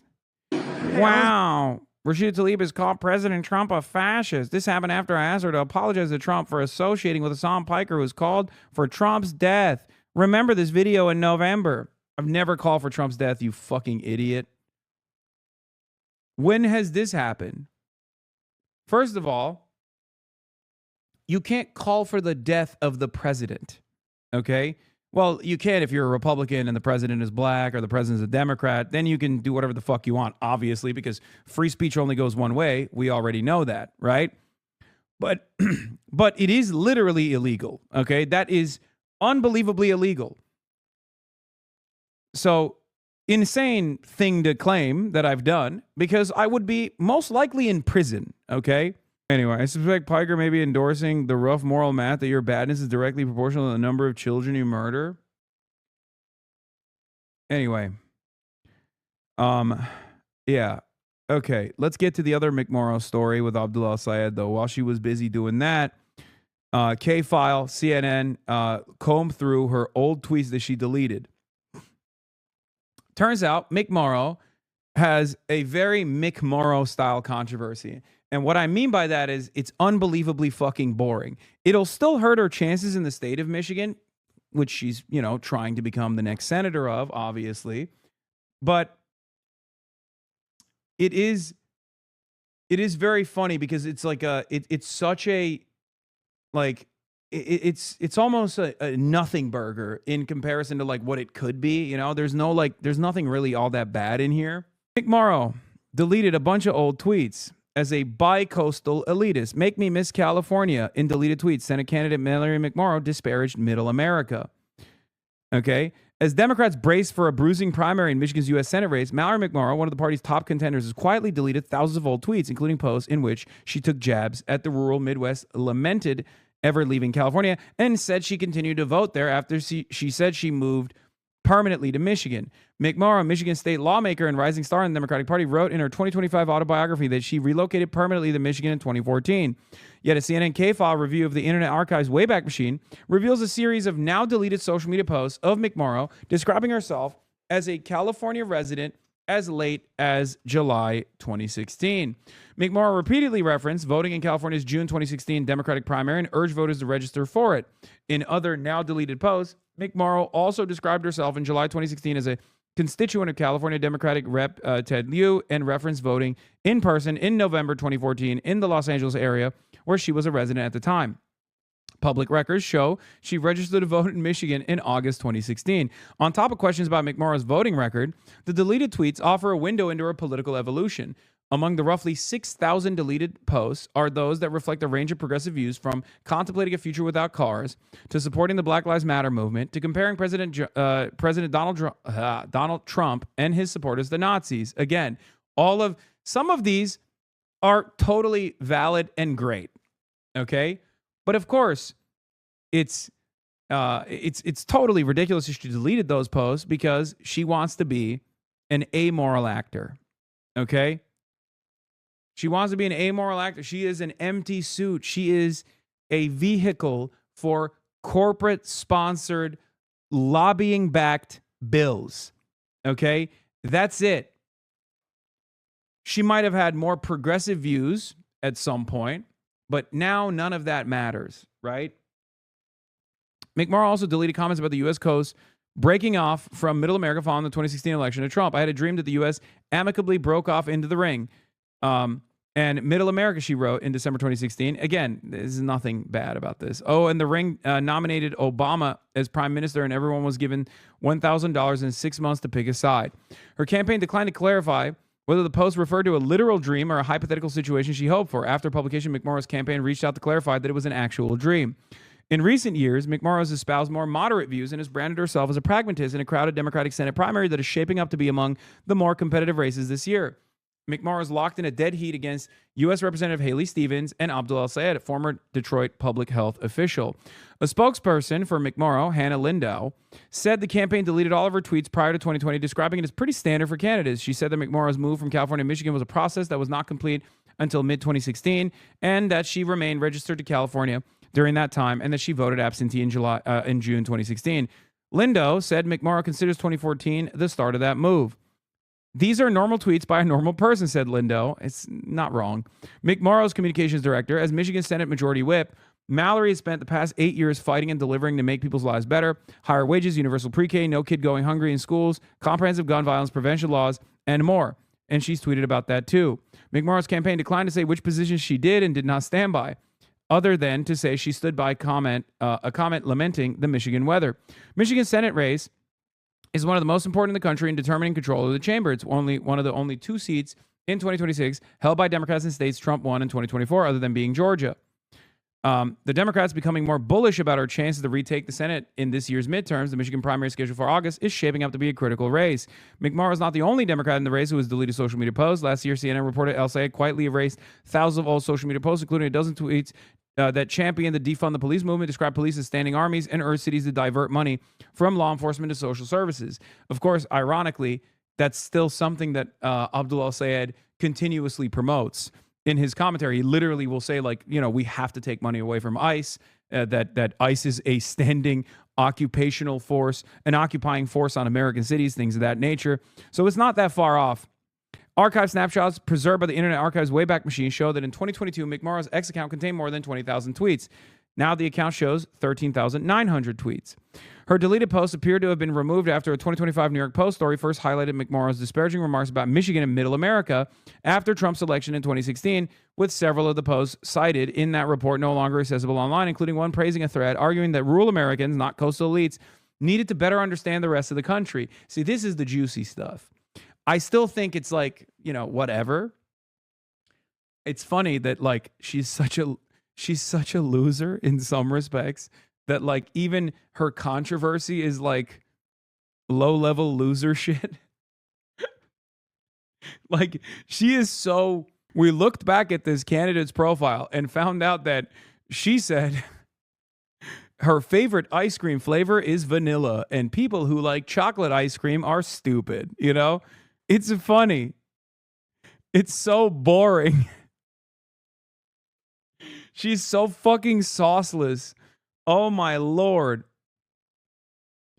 In one tweet in January 2017, when a user wrote, California should have his own diplomats to make sure we don't get nuked because of morons from the other side of the country, McMorrow responded, there are days like these that make me miss California even more. In announcing her Senate campaign in 2017, McMorrow struck a very different tone. Choosing to put roots down right here in Michigan is the best decision I've ever made, she wrote. on her campaign website at the time. Her deleted posts span a wide range of topics. Some show McMurrow expressing lighthearted support for a future without cars, highlighting a white privilege seminar at her alma mater, University of Notre Dame, and saying that a southern border wall would limit the flow of avocados into the United States. Pushing for a future where we don't own cars. Cars are dead, she joked in one thread. What about all the avocados from Mexico? If that wall gets built by avocados, she said in another, I'm particularly proud of my alma mater, Notre Dame, for offering a white privilege seminar. Mallory started her career as a car designer and doesn't want to ban cars. She's been repeatedly endorsed by auto unions, a spokesperson told CNN. Some of the deleted posts could prove politically sensitive in a state that Trump has carried twice, where auto manufacturing in rural communities are central to the political landscape. Multiple deleted posts from McMurrow also had comparisons between the United States under Trump and Nazi Germany. Again, these are not bad posts, right? I fucking agree with these posts. Just over a week into Trump's first term in January 2017, McMurrow wrote, Dr. Seuss, 1941. We've been here before. America, hashtag America first, hashtag no Muslim ban. Linking, by the way, yeah, she deleted this because she's like, the Muslim ban had some good ideas. McMurrow now is like, maybe we should ban some of these fucking Muslims, specifically ones that came here and gave birth to my opponent, Abdul El Sayed.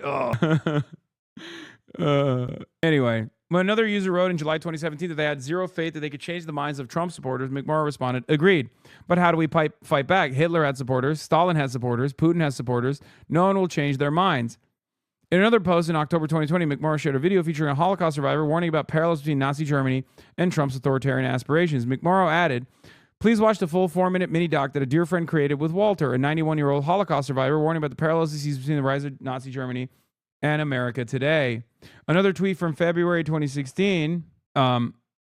Another tweet from February 2016, shortly after the death of Supreme Court Justice Anthony Scalia, said, thoughts after Scalia on life. Never be the type of person that makes people cheer when you're dead. Other posts are more ambivalent about Michigan. In a deleted tweet from November 2016, responding to another user's comment about the diversity in a Detroit diner, McMurrow wrote that one of her first reactions after Trump's election victory was, I wish I never left California, before adding that after a week in Detroit, she wanted to buy a home there. In another post from March 2016, shortly after she moved to the state, McMurrow complained about the weather, writing, yesterday was nearly 50, and now the sky's just shitting ice on everything. I don't like you, Michigan. Okay. It's very funny because, these are normal takes. These are very vanilla, very milquetoast takes. Though McMurrow's book tags her move happening in 2014. In a 2015 interview, McMurrow says she moved in 2015. Instagram posts on her personal turn campaign Instagram shows she listed her Los Angeles area apartment being vacated in March 2016. It's unclear why she would continue to vote in California after establishing residency in Michigan. Under California law, only state residents are eligible to vote in California elections.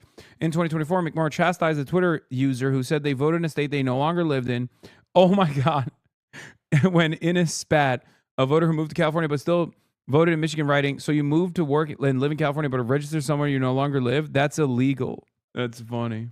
Which Michigander liked the Michigan weatherman? We hate it. Yeah, it's ass. Bobby Hill came in hot, by the way.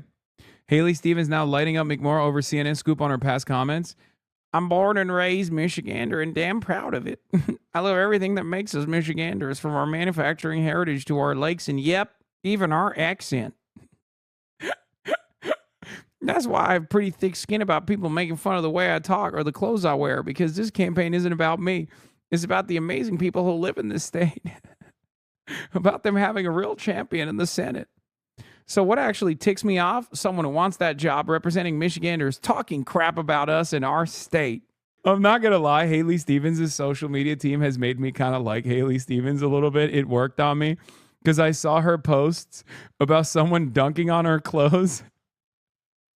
And this is actually bars.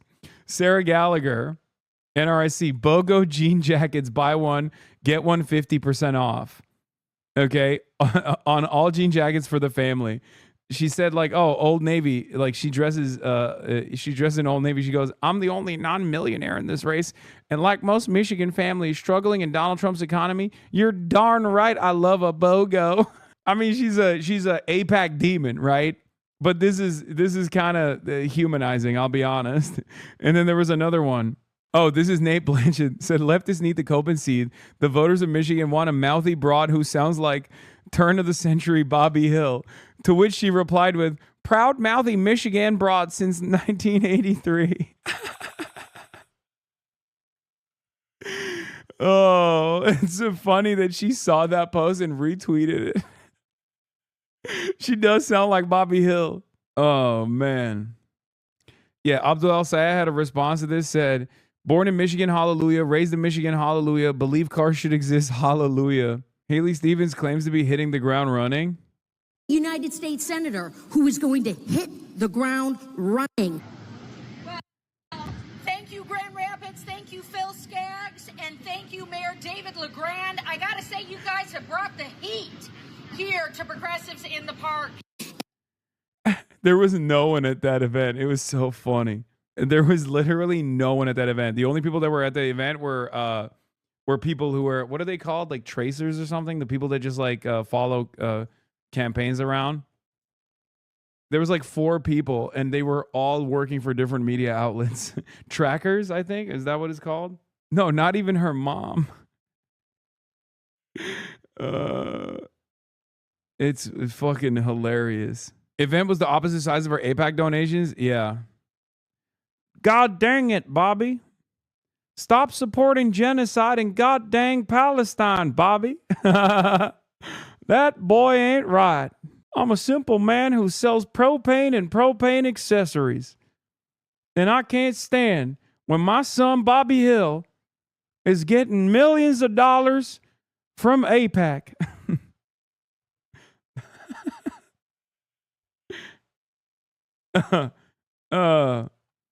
She gives Maya poet. Oh no. True. All right. What else was I gonna say about this? Okay, but Hank did work in Saudi Arabia. Yeah, exactly. All right. Pete Hegseth. Democrats are the biggest adversary in the Iran war. Yeah, not Democrats are the biggest adversary in the Iran war, not Iran. Interesting. Unlike other president, has had the courage to ensure Iran never gets a nuclear weapon, and he's ironclad in that. We have the best negotiator in the world driving that deal. The biggest challenge. Piker called the resolution a cynical ploy to satisfy donors by its sponsors. Yup, I did say that. I did give a quote to JTA, even though they cooked me last time I had a fucking 2-hour conversation with them. Reps Mike Lawler and Josh Gottheimer are introducing a new bipartisan House resolution condemning left extremist Hassan Piker and far-right podcaster Candace Owens for spreading anti-Semitism. Piker condemned the move in a statement to the Jewish Telegraphic Agency, saying that the congressmen were making anti-Semitism worse, an allegation he has leveled frequently against anti-Semitism watchdogs who have criticized them. They are once again conflating legitimate critics of Israel with actual anti-Semites, Piker said. They would rather complain about fake anti-Semitism in defense of Israel than call out the real sources of Jew hatred with a full chest. I've spent my entire career combating all forms of bigotry, including anti-Semitism, and will continue to do so in spite of this cynical ploy to satisfy donors. I think that's a pretty solid quote, right? The resolution by Lawler, a New York Republican, and Gottheimer, a New Jersey Democrat, states that it is condemning anti-Semitic hate-filled rhetoric and content disseminated by prominent online personalities, urging social media platforms and public leaders to denounce and address such conduct. Early draft language was published by Jewish Insider. It states that Piker has often used anti-Semitic rhetoric, blah, blah, blah, blah, blah, blah, blah, blah, blah. Piker has lately made inroads with prominent Democrats, even as his rhetoric, including stating Hamas is 1,000 times better than Israel, has concerned many Jews. He recently told JTA he believes he's fighting, not spreading anti-Semitism, and argued that he's giving a voice to Jews on the left who agree with his perspective. It's true. I am doing that. The pundit, a leading anti-Israel figure on the right, has pushed back theories that Israel is beyond the assassination of Charlie Kirk and has also promoted broader negative commentary about Judaism and Jewish figures. Owens did not immediately return a JTA request for comment. Yeah. Statements from both personalities of resolution states are dangerous and contribute to a climate of hatred and intolerance. There have been several congressional resolutions condemning specific figures of anti-Semitism in the recent years. Last year, Senate Democrats led by Jewish minority leader Chuck Schumer introduced a resolution condemning far-right white supremacist Nick Fuentes along with Tucker Carlson, who had interviewed him. That resolution remains in committee. There have also been measures to censure Democratic reps Rashida Tlaib and Ilhan Omar. Interesting. And former GOP Representative Marjorie Taylor Greene for anti-Semitic rhetoric. A 2018 resolution also aimed to condemn Nation of Islam leader Louis Farrakhan. Waiting for the Candace Owens video to say you're worse than her. Yeah, she's going to be like, Hassan is an infinitely worse actor in this space. And then Jake Tapper is going to have Candace Owens on to be like, Candace, I know you and I don't agree on much, but on the issue of Hassan's anti-Semitism being far worse than your anti-Semitism, we are in agreement. And thank you for coming on the broadcast. I am, of course, going to align with you Yes, Brigitte Macron may have been a man. Who knows? I'm Jake Tapper. And as long as you're shitting on Muslims, I'll be there right by your fucking side. She's expected to go live in 40. Oh, here we go. She's going to say, I am responsible for Charlie Kirk's assassination now. She's going to somehow tie it back to that. Anyway, this was the double Hassans having a convo about, where I was at. What's going on with that? Because didn't they want a Joe Rogan for the left? They kept saying kept saying it, but they didn't mean it, Hassan. And they, it's hilarious. Yeah, why is it a litmus test? It's hilarious to see what they. Because I'm here for the b-ball and the weightlifting. I was trying to deadlift with my Turkish brother. I was trying to. Can you keep up with Hassan? No. But it'd be cool to have him as a spot. Him to spot me. That'd be cool. Would you stand in a photo with him? I've stood in a photo with him. He's super tall. Very tall, and my man is built. He's built. It's a good ad for the Muslim community. I don't think he really identifies very much, but as a brown man, he's a good ad. Yeah. It's insane what they Fox made and him. Friends says he's handsome. Jessica Tarlov said it's objectively true that he's good looking. Objectively true. On Fox, they said that about Hassan Piker. He is objectively handsome. Look at the New York Times profile of him. I mean, he is. Of course, my queen. I'm gonna take a hard pass on it. To make him into this boogeyman, we have a war, illegal war in Iran, where we're massacring schoolgirls, threatening the end of civilization. You have the Israelis massacring people in Beirut. You have prices at home sky high. And on top of it, you have ICE rounding up American citizens. CNN is doing multiple segments on Hassan Piker. Like, what is going on here? The media is broken, I know, but come on. It's the Mitt Romney TikTok moment. We can't out-debate these people. We can't beat them with facts and figures. So we must silence them. We must ostracize them. And by the way, all these Democrats who were asked recently, like Cory Booker and Alyssa, would you go on Hassan Piker's stream? Hassan had a great response. I didn't even invite you. But I would say to them, oh no, we wouldn't go on their stream. They go on Bill Maher. Bill Maher has said openly racist things about Muslims, about black people, horrifically misogynistic things. Nice tie. Wink and Chowder suspect the collab with Gentleman's Gazette. Excuse me. My sartorial choices have been on point as of late, and I think you guys have recognized that. Okay? I hope you guys have recognized it. You all go on Bill Maher. Like, the double standard is just so brazen. People can see through this bullshit now. It's 2026. The old ways don't work. You want to get spicier? Sure. Okay, let's talk about Iran. Right now, there's 3. Spice level would kill a white person instantly. Okay. Bros into suits now. Finally, Hasanabi 35 years is the magic number. I'm not going to lie, the tie is giving bipartisanship defender. Yes. In the interest of bipartisanship, I've chosen to condemn Hassan. Okay? Condemn Hasanabi, condemn Hamasabi. In the interest of bipartisanship, as my tie suggests, I am condemning myself. This is the final. This is the final goal, okay? I am condemning myself. It is very fucked up that I exist. Hassan Piker has openly applauded Hamas terrorism, downplayed a mass rape of civilians on October 7th, and dehumanized Orthodox Jews as inbred. Candace Owens has trafficked and vile conspiracy theories, promoted blood libels, platform Holocaust deniers with the audience of millions. They have responsibility to confront hatred and bigotry in every form, not to amplify it to the masses. So if they won't call it out, I will. Is this your tie? Okay, dude.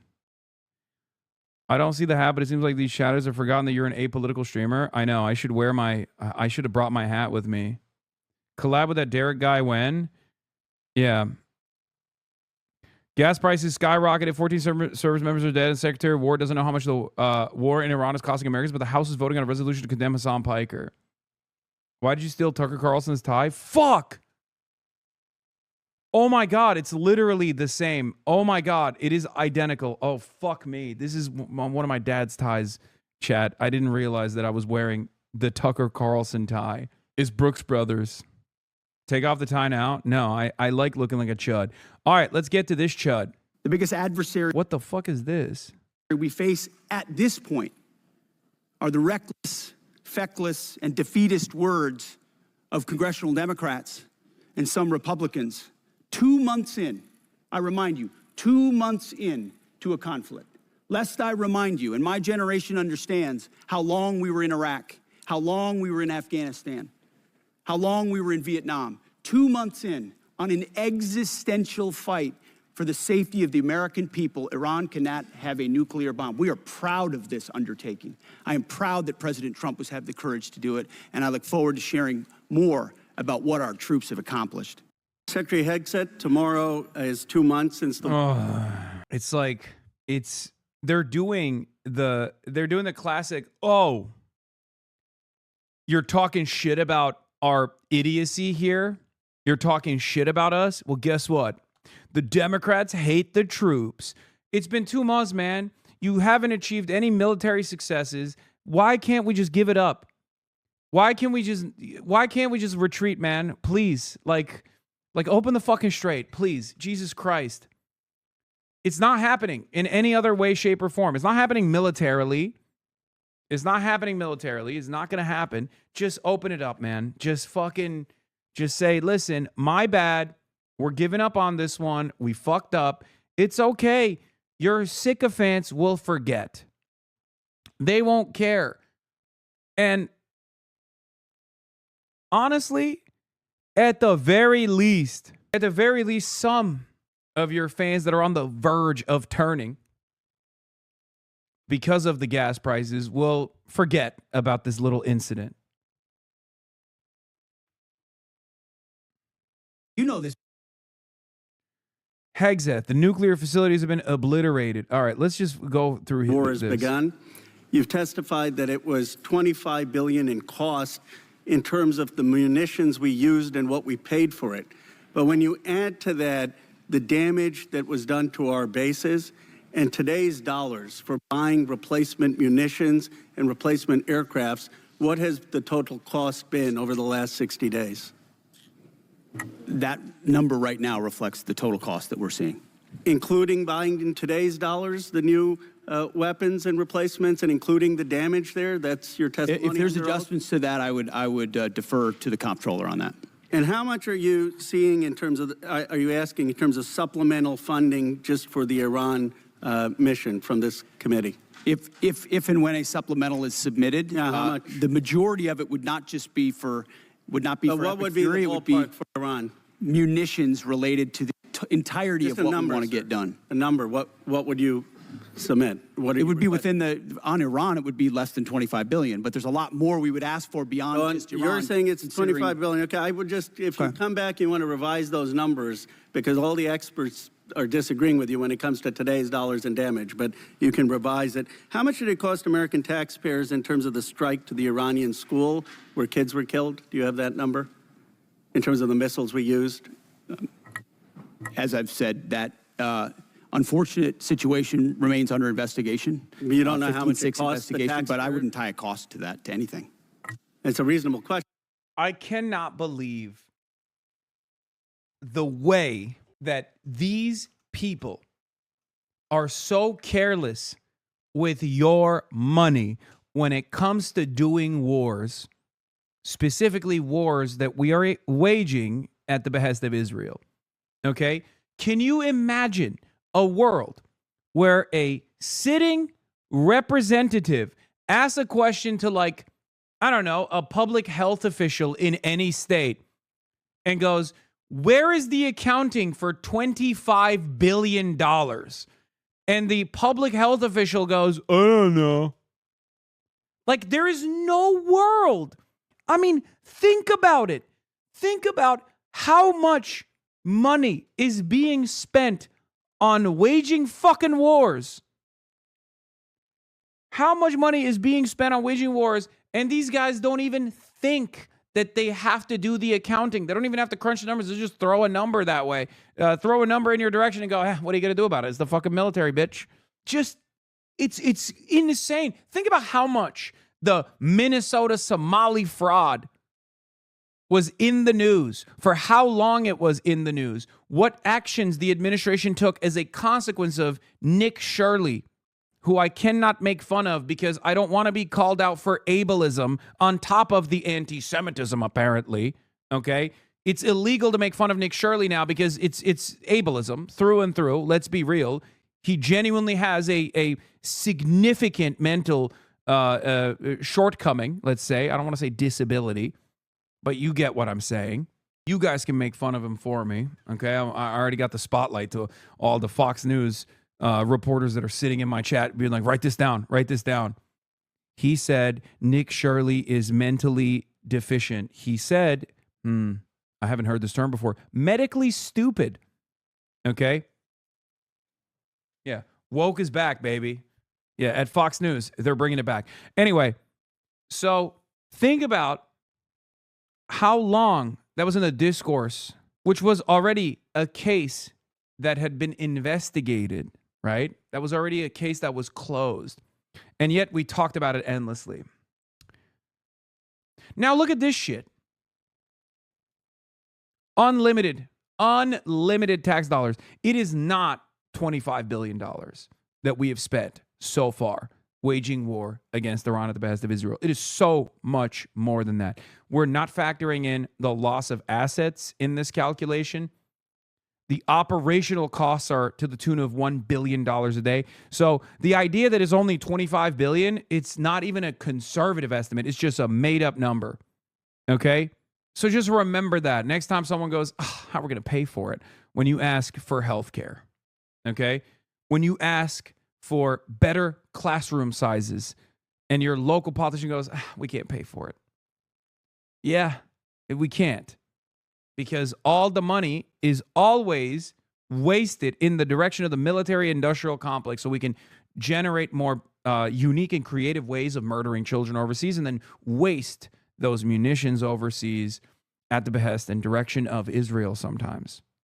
No, sir. I mean, our taxpayer money was going there. Do you know how much it will cost Americans in terms of their increased cost in gas and food over the next year because of the Iran war? Cook 'em, bro. I would simply ask you what the cost is of an Iranian nuclear bomb. I'm going to give you that opportunity. I would simply ask you what the... Buddy.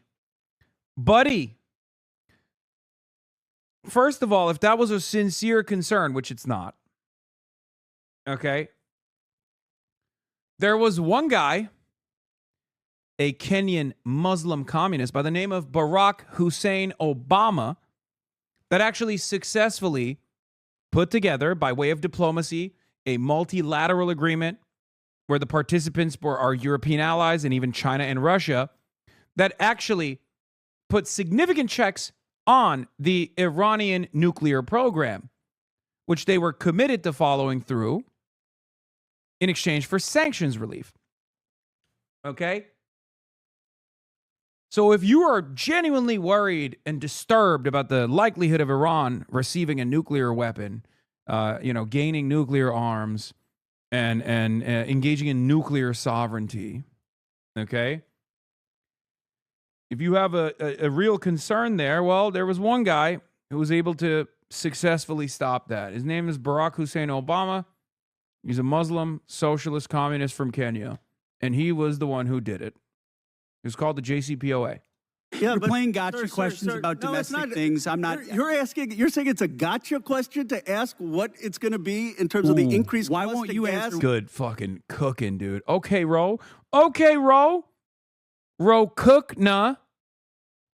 Okay, I got to workshop that one. But yeah, okay. He's like, you think it's an irrelevant question?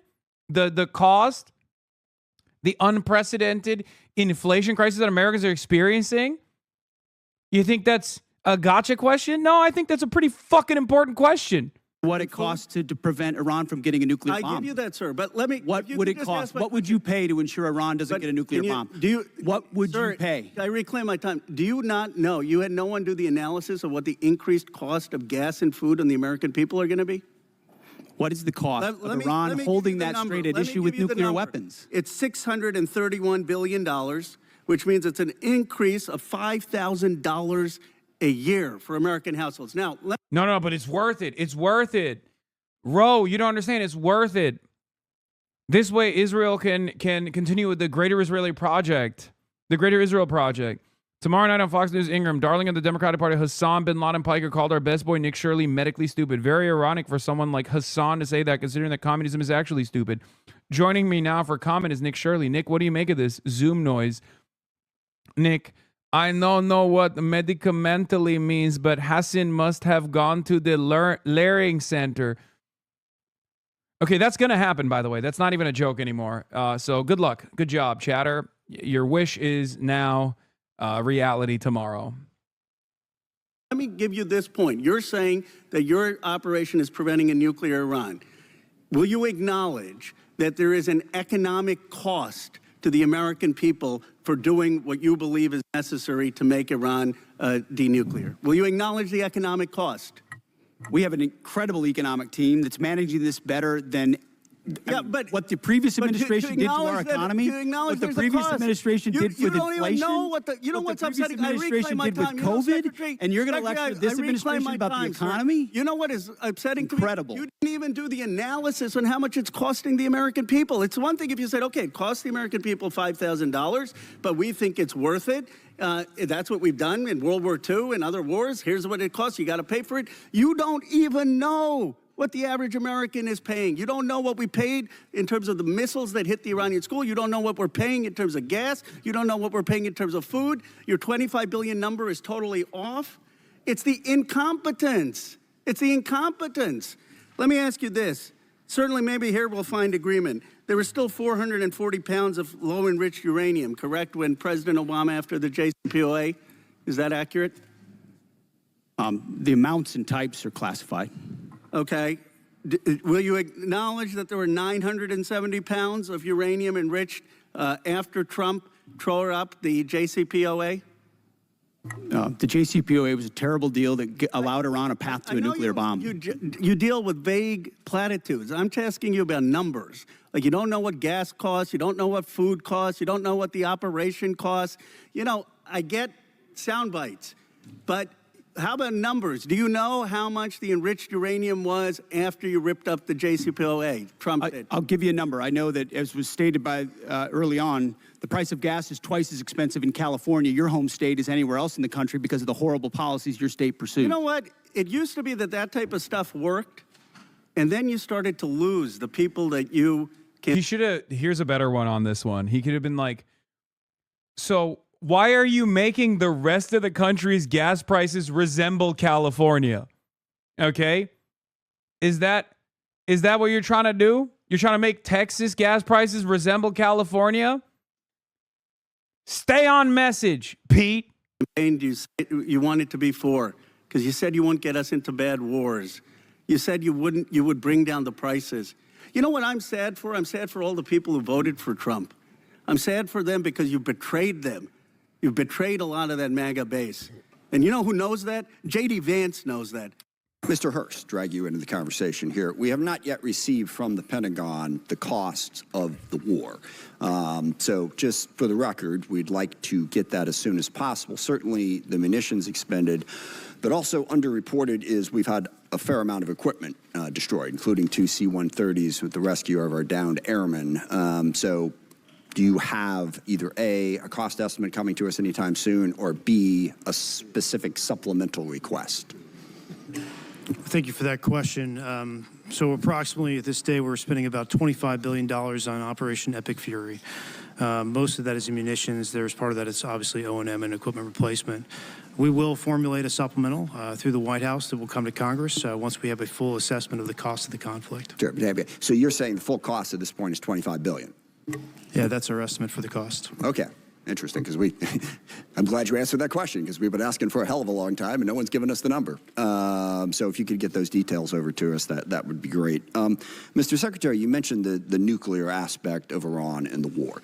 And it is worth noting that every president prior to this one, including President Trump in his first term, also prevented Iran from getting a nuclear weapon without actually having to go to war in Iran. So we need to keep that in mind. But also, since the war started, Iran's nuclear arsenal has not been weakened in any way. And at the moment, in negotiations, what Iran is saying, basically pay us to open up the strait. That's their position, which is completely untenable. I agree.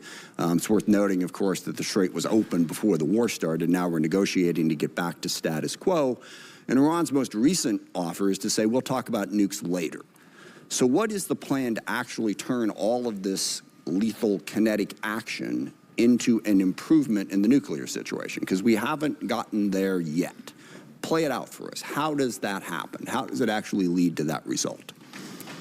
Well, I would take issue with the premise of the question that nothing was done. Operation Midnight Hammer was a very effective. Well, I didn't say nothing was done. I said in this war. Ultimately, this war started. Well, this under this administration, unlike other administrations, which cut bad deals and pallets of cash with no ability to oversee whether Iran is actually pursuing a nuclear program.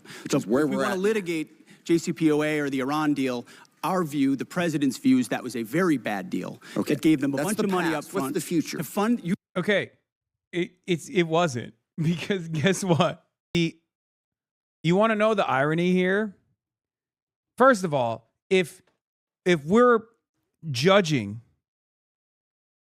like the impact of a deal and how bad it is by how much we give to Iran in terms of money, then there is no way out of this quagmire where Donald Trump won't be giving a fuckload more money to Iran in unfrozen assets to the tune of $20 billion. Barack Obama gave 1.7.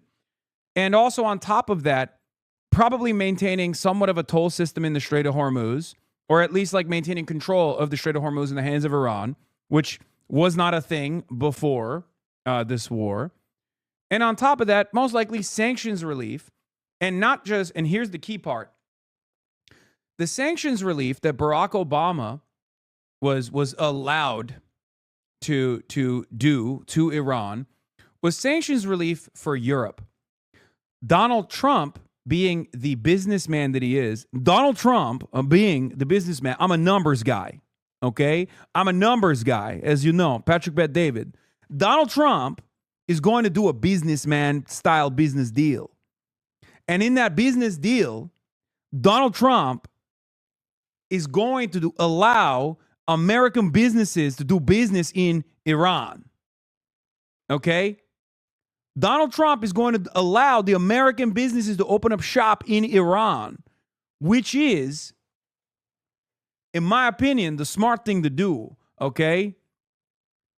We're going to open up Valuetainment headquarters in Tehran. We're going to have the Cuba Day in Tehran. I'm a numbers guy. I did the numbers.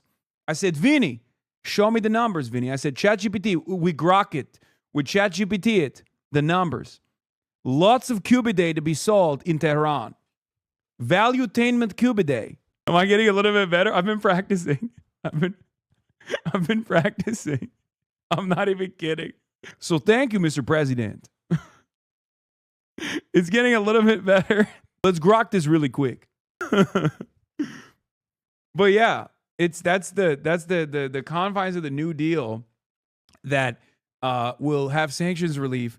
Won't just be sanctions relief for like European partners, like the secondary sanctions that we apply to like anyone that dares do business with Iran, but also sanctions relief for American corporations, so American corporations can actually invest into Iran, which unironically is a good deal. Like if I'm looking at this from an objective perspective, unfreezing Iranian assets, and also on top of that, giving Iran some semblance of autonomy and doing sanctions relief on Iran and allowing American investments to go into Iran is infinitely better than even the JCPOA. From a moral perspective, it's actually the smart thing to do. It's pro-diplomacy. It's a good thing, right? But from these guys' assessment, it's unbelievably bad, right? They were shitting on Barack Obama. The question is, if Barack Obama did this, what would Israel do if Barack Obama had done this with the JCPOA? Okay, because the JCPOA only allowed sanctions relief for European partners, not American corporations. In any case, yeah, pulling out of the Iran deal was a catastrophic mistake, says Tommy Vitor and Ben Rhodes.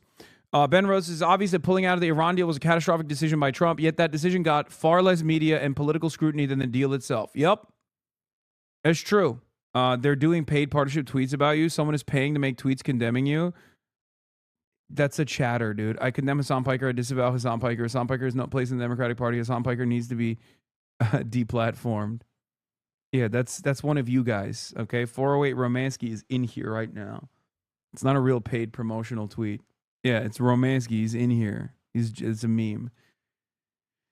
Anyway, Donald Trump is a very good president. He's going to get the best deal. He's going to get the best deal in Iran. We talked about negotiated deals, allowed them to fund their proxies and spread Hamas and Hezbollah all around the region, build up nuclear capabilities. What are we going to do? President Trump has been clear-eyed, from the killing of Qasem Soleimani to the pulling out of the Iran deal to Midnight Hammer and now to this effort to recognize that you have to stare down this kind of enemy who's hell-bent on getting a nuclear weapon and get them to a point where they're at the table giving it up in a way that so they never have it. So they haven't broken yet. Okay, we haven't gotten there yet. For all of the Well, their nuclear facilities have been obliterated. Underground, they're buried, and we're watching them 24/7. So we know where any nuclear material reclaiming might my be. time for we're just a watching quick it. second here. We had to start this war, you just said, 60 days ago, because the nuclear weapon was an imminent threat. Now you're saying that it was completely obliterated? They had not given up their nuclear ambitions, and they had a conventional shield of thousands of missiles. Operation Midnight They're at the Hammer weakest accomplished moment. nothing of substance. It No, you're left missing- us at you're exactly missing the the same point. place we were before. So much so. You're missing the point. Representative Smith, you're missing the point. It made my dick hard, okay? And that's how we judge our military accomplishments, by how hard it makes our dicks, okay? This is how it works. Yeah, sure, they didn't actually obliterate the nuclear facilities. Sure, we don't even know if the refined, if the enriched uranium was even in the Isfahan facility. But think about how hard my dick was when I thought about the B-2 jets flying over Iranian airspace and dropping nuclear grade payload on top of these facilities. Okay? That's it. That's the point. It made my cock hard, and that's what we do things for.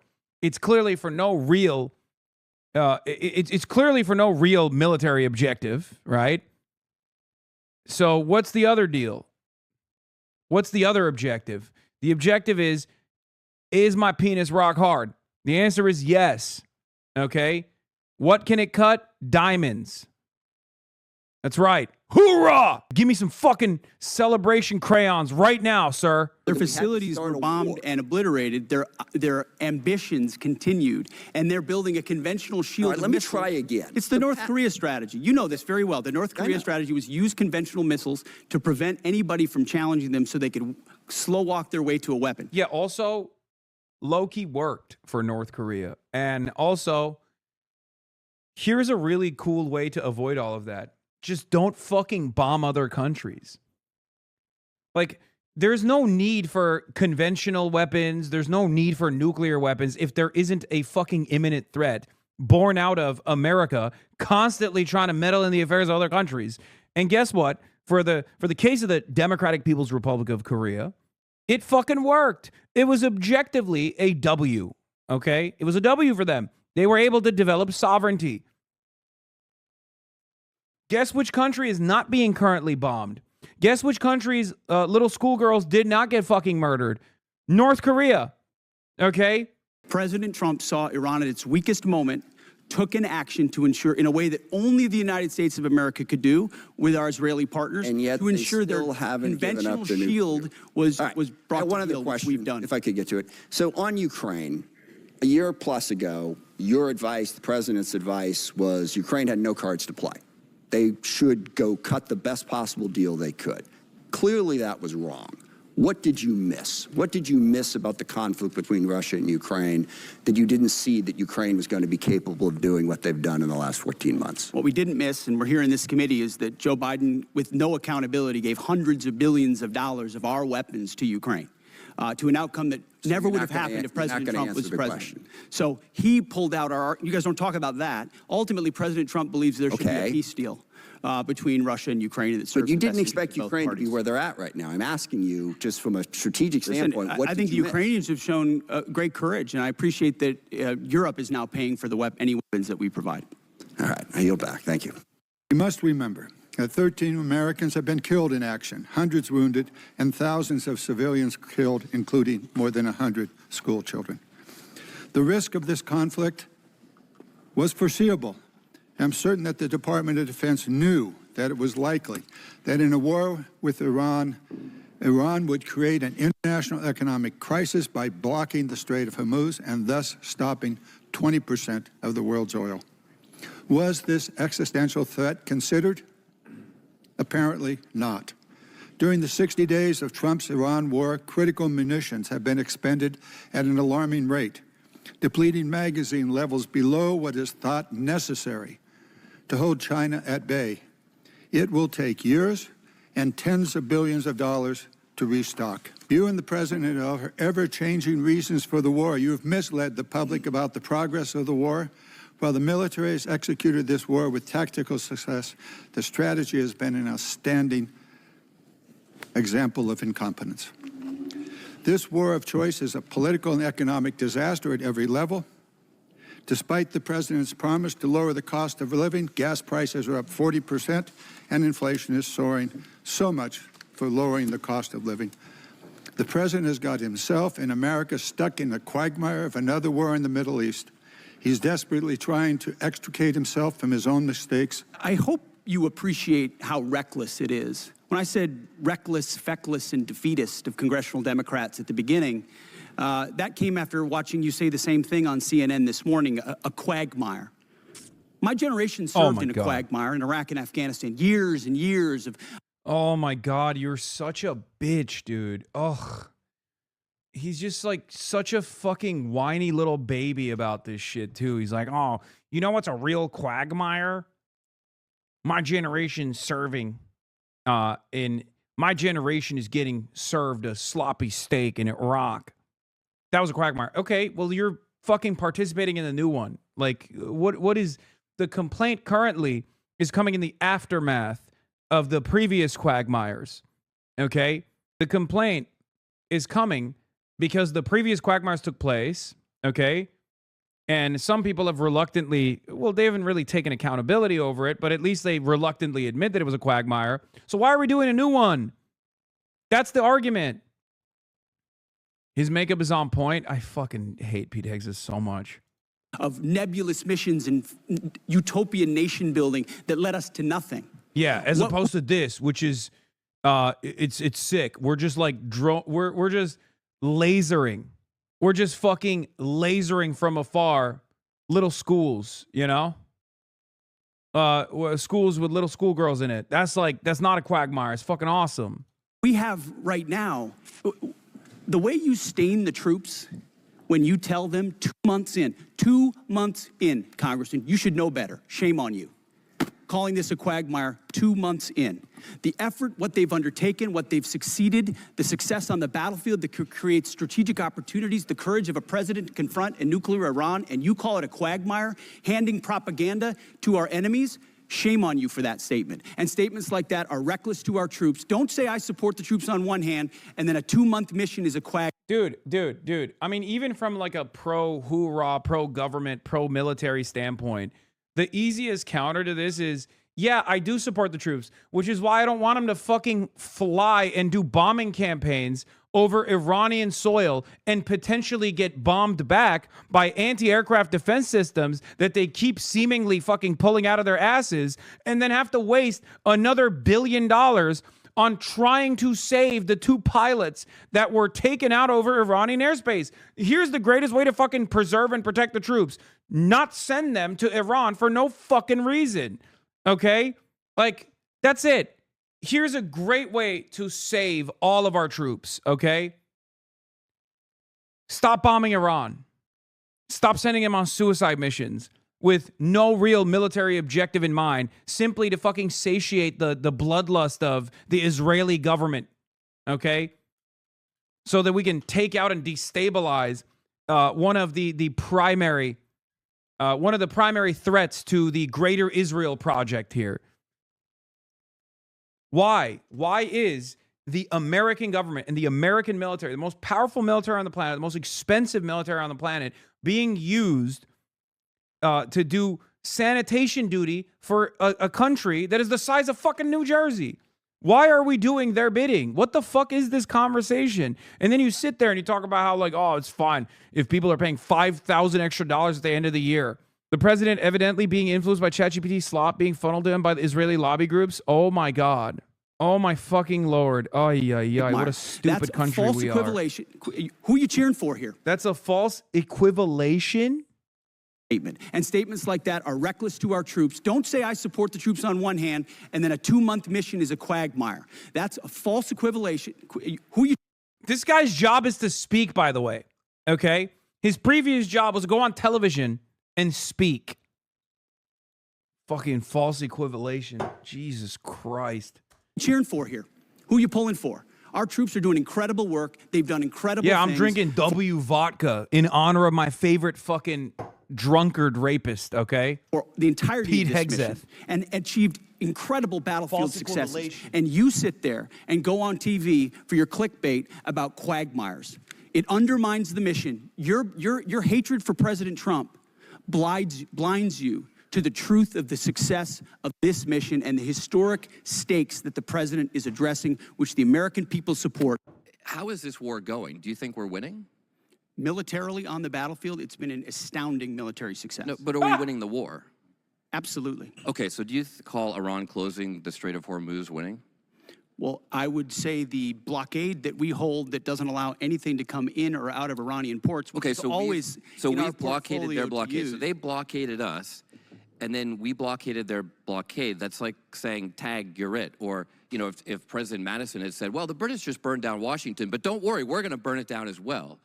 John Defterios is my former colleague with decades of experience. He knows OPEC more than is honest or healthy as our emerging markets editor. Now senior advisor with APCO, a communications and consultancy firm. John's in Lisbon. John, why would knowing that, you know, if they produce more, price goes down, but they're not happy with OPEC and with their quota. All right, yeah. Situation monitoring is commencing. It's time for big monitors of the situation to join in. Obviously, you know, many of you were excited at the prospect of us monitoring the situation, and you didn't get that taste yesterday. But the United Arab Emirates is pulling out of OPEC Plus. What does this mean? Okay, well, one, my immediate take on this was they're just fully leaning into being dogs to both Israel and America. Their assessment here is to possibly lean further into America's direction so that America can give them a credit line, get them out of this like current economic downturn that they're experiencing. This is something that only benefits the United States. Okay, like OPEC Plus losing a major partner, a major oil provider in the Gulf is unbelievably unstable. It is going to draw the ire of Saudi Arabia. It's basically losing potentially one major partner, if not the most consequential partner, so that you can use the United Arab Emirates. Okay, so that you can I don't know, get something out of this deal. Where you know, OPEC cartel is no longer as stable. OPEC, for those of you who don't know, OPEC Plus is an oil cartel. Okay, that's what it is. The Organization of the Petroleum Exporting Countries, an intergovernmental organization and cartel enabling the cooperation of leading oil-producing and oil-dependent countries in order to collectively influence the global oil market and maximize profit. It's a cartel. Okay, the countries as of 2026 in OPEC are Algeria, Republic of Congo, Equatorial Guinea, Gabon. Iran is a founding country of OPEC. Iraq is also a founder. Kuwait is another founder. Libya, Nigeria, Saudi Arabia is another founder. United Arab Emirates is a latecomer, and Venezuela is another founder. Okay, so that's OPEC. OPEC Plus is the additional alliance. Okay. There are 12 plus permanent members, OPEC members with 10 additional non-OPEC oil-producing countries, including Russia, Kazakhstan, and others in OPEC plus. And the United Arab Emirates basically getting out of that deal means that they're going to be doing their own thing. They're not going to allow. They're not going to be held back. Like in times when, let's say, the American government is like, please produce more oil to stabilize the oil markets, to stabilize the price of a barrel of oil. And OPEC Plus, as they did with Joe Biden, can say fuck off, right? Now, what's interesting about this is that this is beneficial for America's short-term interests, I guess, short-term gain here. There is no immediate relief, though, from the United Arab Emirates leaving OPEC Plus.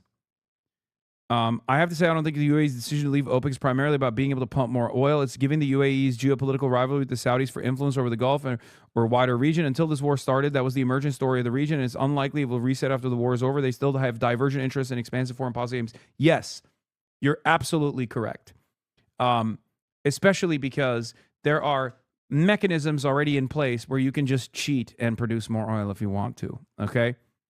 Like, it's incredibly stupid, I think. From the UAE's perspective, this is an unbelievably stupid move because it's going to piss off Saudi Arabia. And guess what's going to happen eventually? Saudi Arabia's going to fucking invade the United Arab Emirates. Okay? It's so stupid. I feel like every decision that the United States of America has made so far in this war is basically to nuke the Gulf. Okay? To render it unusable, unsalvageable, just destroy it entirely. Who gives a fuck? So this is good for average Americans? Doesn't OPEC limit oil production to increase profits? Brother, what do you think is the actual... Okay. What do you think currently is the real problem as far as global oil prices? Do you think it's because the United Arab Emirates is simply not producing enough oil? Or do you think there's another far more consequential problem happening in the Strait of Hormuz right now? Why do we monitor the situation every day, chatter? The Strait of Hormuz is closed. It doesn't matter if the UAE is no longer a part of OPEC or OPEC Plus. Okay? It is totally irrelevant to the current problem. Okay?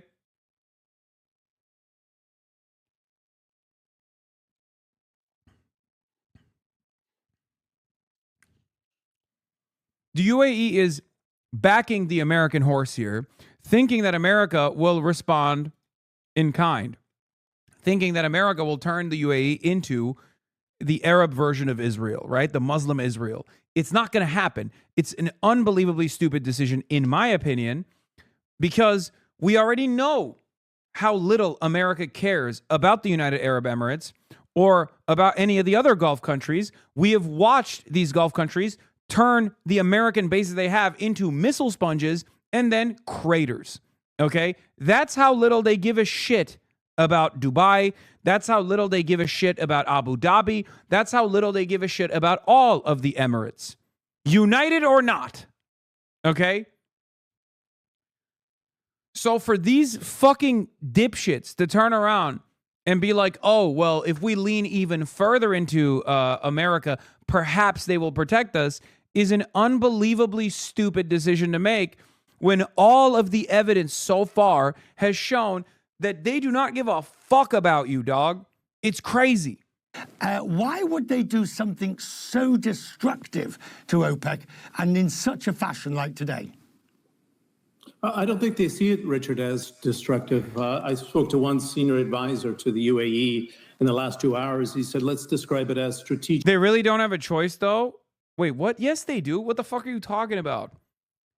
Leaning into pre-existing fucking commitments is actually, like, leaning into pre-existing regional commitments is probably a much smarter long-term solution for stability than leaning into the guys that have caused this current iteration of the conflict. It's an incredibly dumb decision. Anyway, Autonomy, the ability to make its own decisions going forward. This has been in the kind of the rumor mill for the last 3 or 4 years, and the UAE was actually considering making this decision beforehand. For those of us who like to read the smoke signals, and I just came back from the region this morning. I was in the UAE and Riyadh for the last week. I heard hints of a realignment by the UAE, and I would kind of lean in and suggest this may be the first of other decisions by the UAE going forward. I think the smoke signals were the fact that there was a GCC summit in Jeddah today. The president of the UAE did not attend. He sent the foreign minister / deputy prime minister to that meeting. So many read a lot into that this decision was happening on the day of the GCC summit. And I think, Richard, it's not a good development, but UAE is doing what's right in their financial interest. I think it's an unbelievably stupid decision for long-term consequences. I think it's going to have terrible long-term consequences. It's going to backfire. That's what I think. Cuffed in this current situation, as Suhail Masri was suggesting in his interview, they've made a lot of contributions, but a lot of sacrifice. and being capped at 3.4 million barrels a day. Just think about this number here. At 3.3 million. I'm telling you right now, I think Saudi Arabia, the moment that they get a fucking chance to do this, I think Saudi Arabia is just going to invade. And if you think I'm crazy about this, buddy, they literally almost invaded Qatar, okay? And they were supposed to do that alongside the United Arab Emirates, ironically enough, but they're fucking crazy. Saudi Arabia's gonna be like, okay, we're annexing the United Arab Emirates. It's gonna be really united now. Barrels a day at $90 a barrel. They make a lot less than they would at 5 million barrels a day. In fact, it's a 50 billion. Fuck's the UAE gonna do, bro? Hire more Colombian mercenaries? Flip their phone extra hard for aura farming videos? $1 difference between 3.3 and 5 million barrels. Saudi pop is 30 million. They're flat as fuck. The U.S. would destroy them. What? You think the United States would fucking stop that from happening? They'd be like, if you give us a more favorable deal on oil contracts, you could do whatever the fuck you want. Use them like a fleshlight. That's the bottom line. Okay, two things though, John. Firstly, I agree. The UAE has spent a great deal of. By the way, this 100% is of course maximally beneficial for Israel, OPEC first, and the Arab League and the GCC. This is unbelievably beneficial to Israel. This is exactly what Israel wanted, just so you understand. A weaker Gulf is beneficial for Israel, is easier to manipulate, is easier to control. And I mean, a big part of the reason why the UAE is so excited at the prospect of like ripping apart OPEC and leaning into America and Israel is, you know, is so that, hold on, fuck. God damn it. Will you please play the Emirati phone flip again? No. It's terrifying. The UAE wouldn't have needed assistance from Israel and Netanyahu at a critical moment if Israel didn't drag the entire region into war with Iran. The lesson they should be learning from all this is that Israel is and has always been the biggest liability in the Middle East. Yeah, and what I cannot understand for the life of me is how they don't recognize that Israel started this conflict, right? And didn't do anything to defend the UAE. It's not like they started the conflict and they just sat idly by as your investments turn into fucking dust. And you're like, yeah, these are the reliable partners, I think. You're never going to be Israel, little bro. You're too brown, okay? You're too Arab. You're too Muslim. These guys are never going to be like, okay, you're the new Israel now. It's just not going to fucking happen. It's so stupid. And there's no better example that you will never be Israel than the treatment that you've gotten thus far. Mike Huckabee's out here being like the Greater Israel Project is the most important thing, is the most consequential thing. You don't have the same runway. You don't have the zealots. You don't have the evangelical Zionists and their unbelievable fervor in defense of your interests. Like, it's just not going to happen.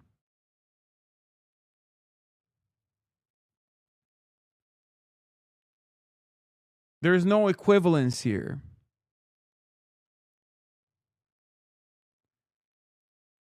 Money on its infrastructure, and it's invested hugely and wants to get a return. But its cost of production is relatively low overall.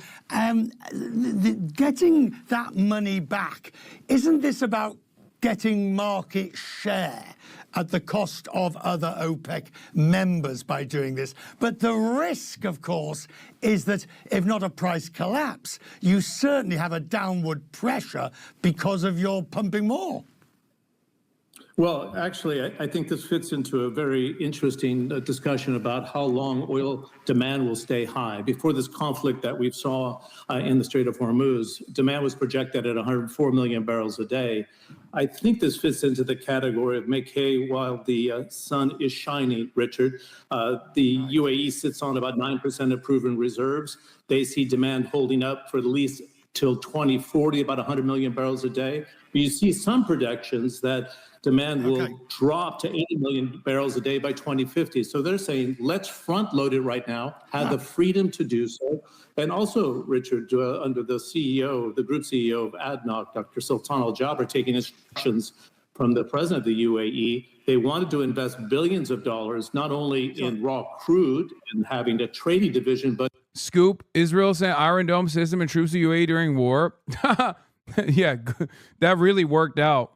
It's fucking awesome how well that worked out. Unbelievable shit, dude. Plus, who wins OPEC nations at UAE? That ain't going to go well, pissing off the only people who were your allies in the region at the time when America would happily bomb them for a clip montage. I know. America did functionally bomb them for a clip montage. And the reason why I say that is because America used their soil to bomb Iran, effectively turning their soil into territory that is a territory that's inevitably going to receive blowback from Iran. To go downstream into petrochemicals where there's higher margins. Okay. So they don't want to be constrained by OPEC or OPEC Plus for that matter. Right, but ultimately, John, I mean, that's a very interesting point you raise about front loading. It's, as you say, make hay while the sun shines now. But the US becoming essentially the swing producer because it's so vast in its energy. And you are essentially going to end up with internet. I watch this guy all the time now, dude. Glenn Deason. He is the guy that all of my goats love going on the show of. Like, Mersheimer's on his show literally all the time, like once a week, if not twice a week. Same with Jeffrey Sachs, and now Richard Wolff as well. This is what you know how you guys ask me, like, what do you do when you're not live? Like, this is what I'm such a fucking loser, man. I realize how much of a goddamn loser I am when I openly say these things. But yeah, this is what I'm fucking doing when I'm not live. I'm watching this guy interview my goats, thinking why my goats aren't coming on my stream instead. Oh, the other one is, Judge Neapolitano. Yes. What is it, like the Freedom Report or something? They love going on Hog Napolitano's show. That is like the -- spot for all of the geopolitical commentary. Hang out with friends more, dude. Judging Freedom. Thank you. That's the show. Yeah, Michael Hudson was on recently. On Glenn Deason or whatever his name is, his show. Your news autism is unparalleled. Put me down. No, you're going to get shook. Here's a shaking for you. You deserve this shake. Anyway, let's keep going. And warfare within the oil-producing countries of the Gulf. And everything that OPEC was originally designed to create is going to fall apart. Well, you raise a very interesting point. There have been strains within OPEC ever since the shale revolution taking place. So you see the U.S. A double spike day. I don't believe in my 20 years I've ever seen this. 479, then updated to 499. Unprecedented. What's even more wild, that the market has completely gone insane, is that all three markets are the same. Is this good? Is this good, guys? For years, I have lived in awe of the... Oh, yeah. Napolitano's hairline is unbelievable. He is a fucking one head, dude. My man has a preceding hairline. Yeah. Not a receding hairline, a proceeding hairline. It's incredible. He's so awesome. He looks like he would be cast in Casino. I'm watching Casino right now. Being the #1 producer in the world, last month it was producing 13.5 million barrels a day. That's above Russia. It's above Saudi Arabia.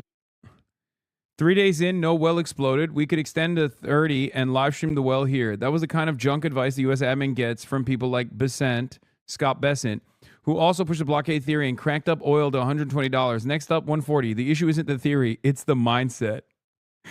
Galabaf is probably one of the best posters. I never thought in my life where I would be tuning in alongside millions of Americans to the Speaker of the Islamic Republic of Iran's parliament to hear what kind of funny takes he has about the ongoing war effort. Incredible poster. Whoever is on his team, they're doing it. They're doing the damn thing. #2, #3 in the world. That has profoundly changed the dynamics within OPEC right now. Right. And I know that the UAE position has been, Richard, why are we sacrificing when the U.S. is getting more market share? You talked about the low-cost producer. Onshore, we're looking at about $2 a barrel in the UAE. It's a low-carbon producer as well in terms of carbon capture and being efficient in that way, and $4 offshore. So I think their view is, why don't we have that independence right now? Yeah. It's great. It's great. Thank you. You're so right. Famously, when you're a part of a cartel, you don't get the maximum benefits. It's actually much better when you align yourself with a competitive oil giant like the United States of America. This is going to be really good for the United Arab Emirates. There is no upside here in the long term for the UAE. Of course, the American guy is going to be like, this is great. This is fantastic. They've been cheating us for years and years with this OPEC bullshit. They're fucking cartel. Also, one other point here is they're not really happy at the pace the GCC is moving right now. They have a very different strategy, Richard, and that is, for example, on free trade.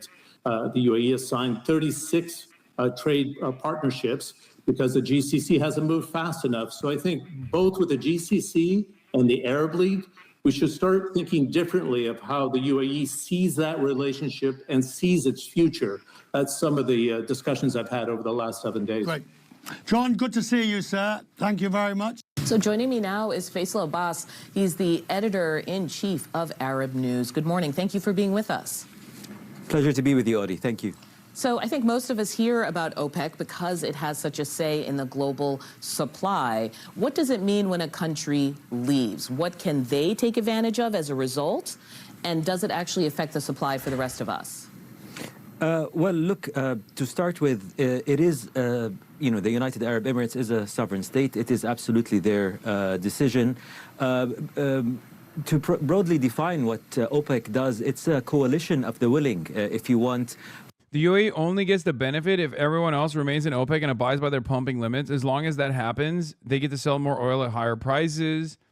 But if more people start to leave OPEC or they increase allowed pumping, it's worse for all of them. Yeah, that's kind of a thing that you decide when that's kind of a decision that you make in the in-group. I mean, we're now doing game theory. Professor Jiang, you are absolutely in a more beneficial position if you stay within the cartel. I mean, I don't personally give a shit whether the OPEC remains, like whether OPEC plus remains intact or not. I don't personally fucking care. I'm just thinking about this from the perspective of like the Emirati sovereignty and like what their best interest would look like. And I don't think it is a prisoner's dilemma. I don't think it's an intelligent decision in the short term or even in the long term. Countries coming together to try and stabilize energy markets. That is the core purpose of OPEC. This is why there are regulations in place. There are production caps. Sometimes they increase production. Sometimes they lower productions. Brent crude at 120. We are so fucking cooked. We will. It's going to go up even higher, just so you know. And the main aim is to stabilize the energy markets. As for the UAE deciding to leave, as I said earlier, it is their... What's the difference between a cartel and a union? One is a cartel is the business owners getting together and doing that. Union is the workers. Sovereign right. There has been precedent. But yes, a cartel is basically when business owners unify. You're scum. Business owners unite. You're scum. Okay. Why am I scum? These guys never have a fucking... They never have a good comeback where they'll just be like, because you're a terrorist, I think. I don't know. There she goes. U.S. commercial petroleum inventories fell by a headline 17 million barrels plus another 7.1 million barrels of SPR crude draws. Vindicated Jeffrey Sachs L. No, Jeffrey Sachs will say this is a market correction. Of other countries leaving OPEC, including countries from the GCC. But, as I'm coming to you today from London, where I happen to be visiting, it's the equivalent of the United Kingdom deciding to leave. This is entering the zone that Jeffrey Sachs was talking about. The situation is untenable at $120 a barrel, so hot war has to be back on the menu. Or the alternative, which is, retreating. Because we are forgetting that there's an alternative here. I know it sounds unbelievable, but the alternative is just pulling out. And I think, given the attitude and given the way that Donald Trump, behaves in a taco-like manner, as we call, Trump always chickens out, I could totally see Donald Trump just being like, all right, war is done, we won, pull out and leave the Strait of Hormuz and just make it seem like there was a deal in place, but there's no real fucking deal in place. And they just let Iran control the Strait of Hormuz and create, bilateral cooperative agreements with all the regional actors, with the European partners and whatnot. And it's not like Israel is going to continue fucking waging war with Iran directly, but Israel will probably still attack the proxies. And then balls in Iran's court. Do you go back to, pummeling Israel? Now, from Israel's calculation, they can't really wage war if there is an Iranian retaliation in mind when America is not there to defend Israel. So this could force Israel into restraint somehow, but I don't know. But I can totally see it. I can totally see Donald Trump just saying, all right, fuck it. We won, and pull out. No more blockage on the strait. No more American Navy blockage or blockade on the strait. We won. It was awesome. We did regime change, whatever. And then they just fucking pull out,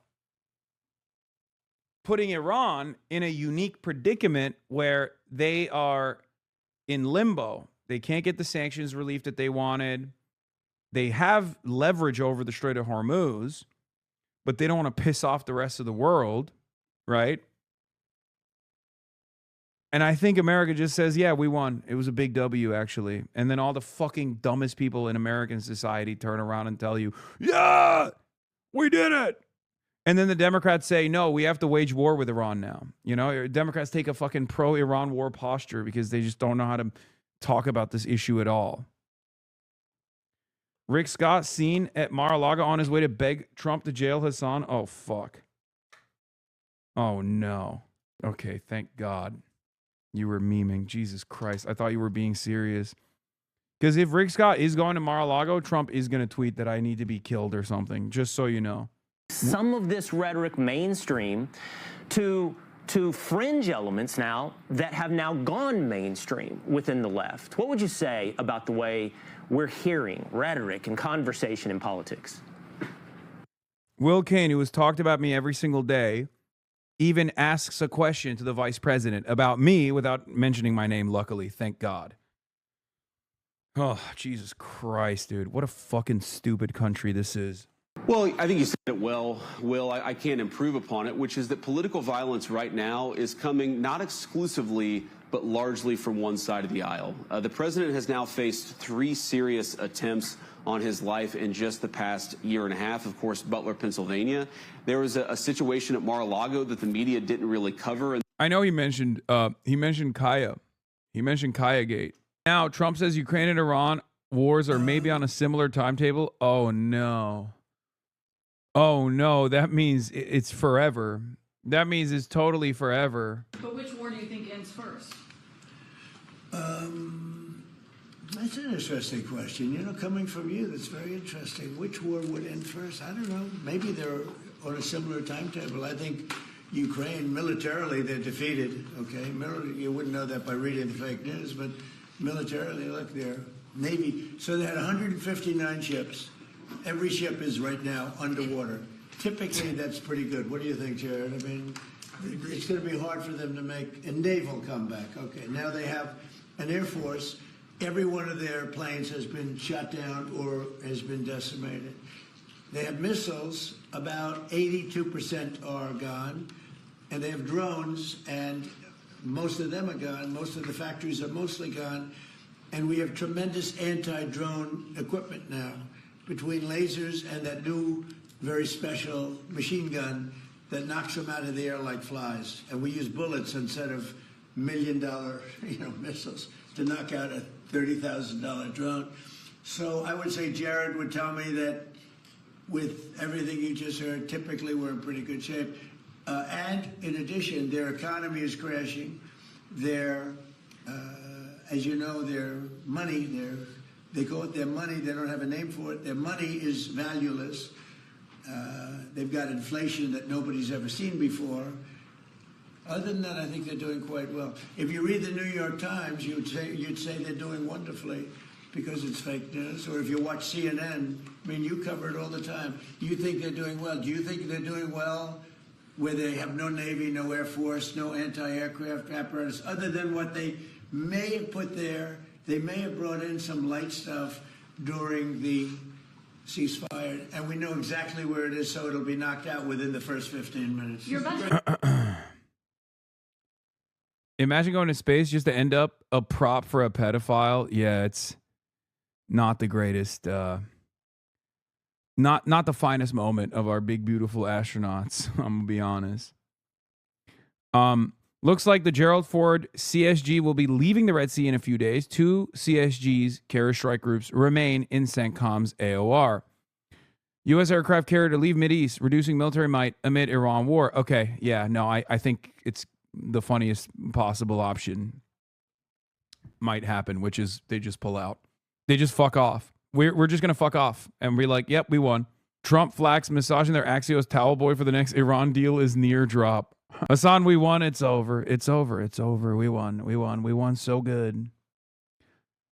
There's no way that we can hold on at oil barrel prices getting up to $140. It's just not happening. Do you understand? It's not fucking happening. Europe, it's completely within their rights, and they must have done their own calculations and costs and benefits. But I want to know the context of this. We have the Strait of Hormuz effectively closed with this blockade on both sides. We have Saudi-UAE tensions, right, in the regions. Maybe they've always wanted to leave. And then just this morning, pretty much while you and I are talking, Donald Trump puts out this tweet. And it's an image of him, and it says, "No more Mr. Nice Guy." The image is doctored with him with a weapon in his hand. He says Iran can't get its act together and that they don't know how to sign a non-nuclear deal. They better get smart soon. This does not say to me that talks will resume soon, the Strait of Hormuz will open again, and oil will flow.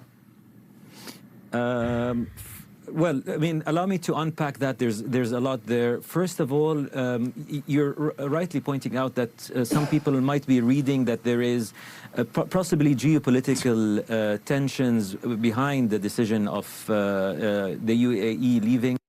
I just want to say that, you know, we used to refer to American presidents as the leader of the free world. Okay? Just remember that, because that's going to be something that you tell your children one day, if you even have the opportunity, if you can even pay for the process. And they will look at you and go, "What the fuck are you saying, mom or dad?" Or non-binary parental representative. I don't know how that would work. There's no way that's true. This is who we are now. A slop nation.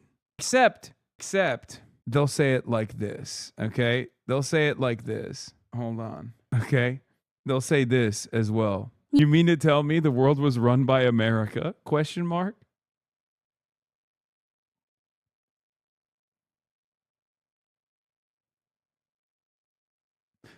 It's like your old uncle discovering you can say good morning with images instead of just text. Okay, calm down, okay? I just wanted to do a fucking meme.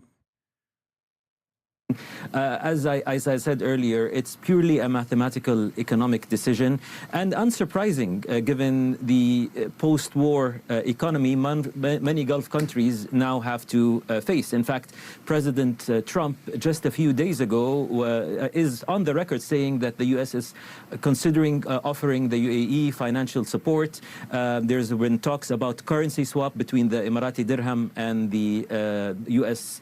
dollar.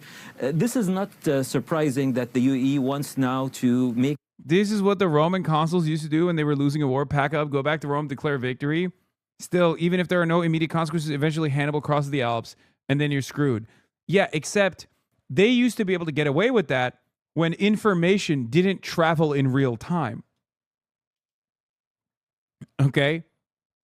So that's a thing that you can't do any longer because guess what? It's not going to spread through horseback and through the town criers. Information is spreading in real time on the internet.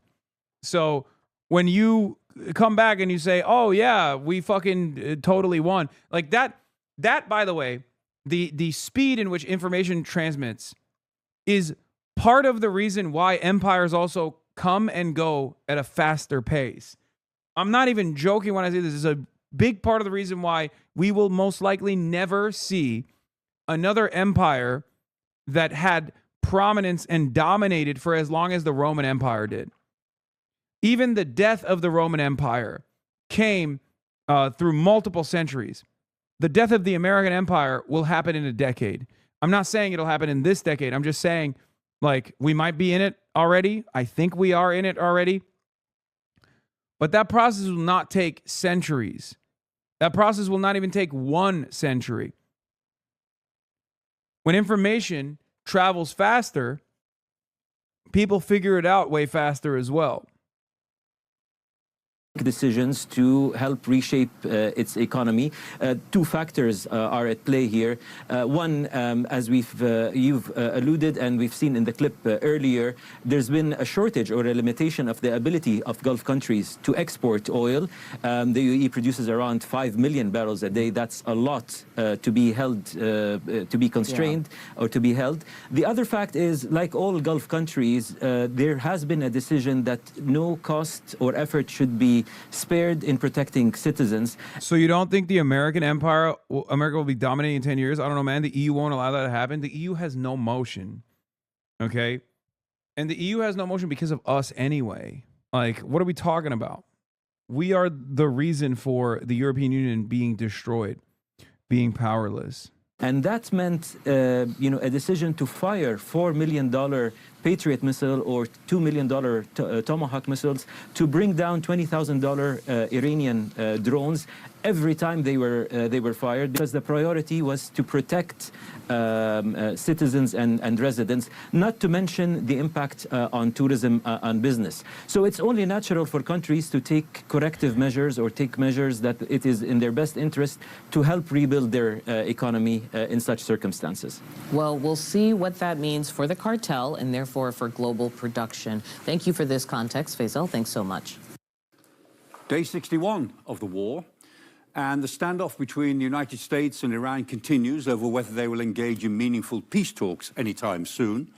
But meanwhile, the war within a war in Lebanon still continues apace, because Israel concluded a ceasefire with Lebanon, with the Lebanese government, but not with Hezbollah. Hezbollah said they would observe the ceasefire, but not if the Israelis attacked them, and both sides have now attacked the other. And both sides are keen to show their publics that they're vigorous in this regard. The Israelis have issued an IDF, Israeli Defense Forces video, showing them destroying, they say, Hezbollah tunnels. And those tunnels, you can see, are... It's fantastic ceasefire. You cease, we fire. You already know what it is. Ribbon explosives all the way along the street. Of course, that has the effect of destroying a street full of houses, and it makes these villages pretty well uninhabitable. Meanwhile, Hezbollah have issued videos to show that they are engaged in modern warfare using drones, and here an FPV drone, first-person view drone, looks as if it's going in on an APC, an armored personnel carrier of the Israeli forces, and there it is. Hits the carrier and explodes. What this is all about, of course, is Israel's determination to have a security zone across the south of Lebanon. And their security zone is about 5 kilometers in onto Lebanese territory, and they want complete control in that Certified security zone. Zeta male, thank you. And then they want influence, predominant influence in the area right up to the Litani River. And that's what they're working towards. That's what Hezbollah is trying to stop them having. The village of Dibel is quite interesting. 35% off for gift subs, more than 5, by the way. Thank you for informing me, chatter. That's right, 35% off, 5+ gifted subs, level 3 hype train at 70%. Support independent media, support the Piker Broadcasting Service, support the People's Broadcasting Service, PBS, the only one true PBS, by subscribing and gifting subs so that everyone can take advantage of the rewind function when they're watching, if they're subscribed from a desktop. If you are subscribed to the Piker Broadcasting Service, you can also take advantage of the amenities such as being able to send me links. There's no guarantee I'll click on them, but the PBS, Piker Broadcasting Service, People's Broadcasting Service, will never run ads. It's sponsored by you, the people, for you, the people. Thank you. PBS, Piker Broadcasting Service, for tomorrow's news today. Christian Village. Yes, I'm going to be on Joy Reid's show as well while I'm live, and then after that, in a little bit, I will be on Joy Ann Reid's show, and then after I'm on Joy Ann Reid's show, I will travel over to the gym to go meet for meet with Chiose. We'll be talking about deed theft and a bunch of other stuff. You know, all good stuff. Jam-packed today. You already know what it is. And in the last week, Israeli Burley forces have been 230 seen desecrating a and Christian Cara statue, Berry, thank of you destroying civilian for the gifted. infrastructure, of hitting out Hasanabi at Jr. Solar panels and destroying them. I think they did this in the village as punishment for being called out for doing the symbolic Jesus Christ statue. For destroying the Jesus Christ statue they got yelled at. This is that village where they're destroying the solar panels, I'm pretty sure. I might be wrong. It looks as if IDF soldiers are out of control. Almost certainly they are. But equally, it occurs to a lot of people that this is a quiet strategy of making gifted these subs villages, are even a Christian village discounted that they have no during the problem hype with, train. 35% uninhabitable. off, 5 It plus is gifted subs. depopulating this zone. Now, the Israelis say it's their security zone, so they have to have freedom of movement in that zone. We'll see how that argument turns out. Meanwhile, in the United States, President Trump, during the state visit, has made it very clear. He said the Iranians want a deal and the Iranians want the Strait of Hormuz open. Well, in a sense, they are open in that they're not as closed as the Americans say they are. When we look at the latest 24-hour tracker, we can see a number of vessels taking the long route round towards Larak Island to avoid what we think of Terry a minefield. Mackey, thank you for 25. And over any 48-hour period, according to all the professional trackers, something between 12 and 16 big vessels have moved in and out of the straits. And that's only those with their trackers on. Lots of them have turned their trackers off and are getting in and out of the straits. And the fact is that the American blockade is not actually as effective as the Americans say it is.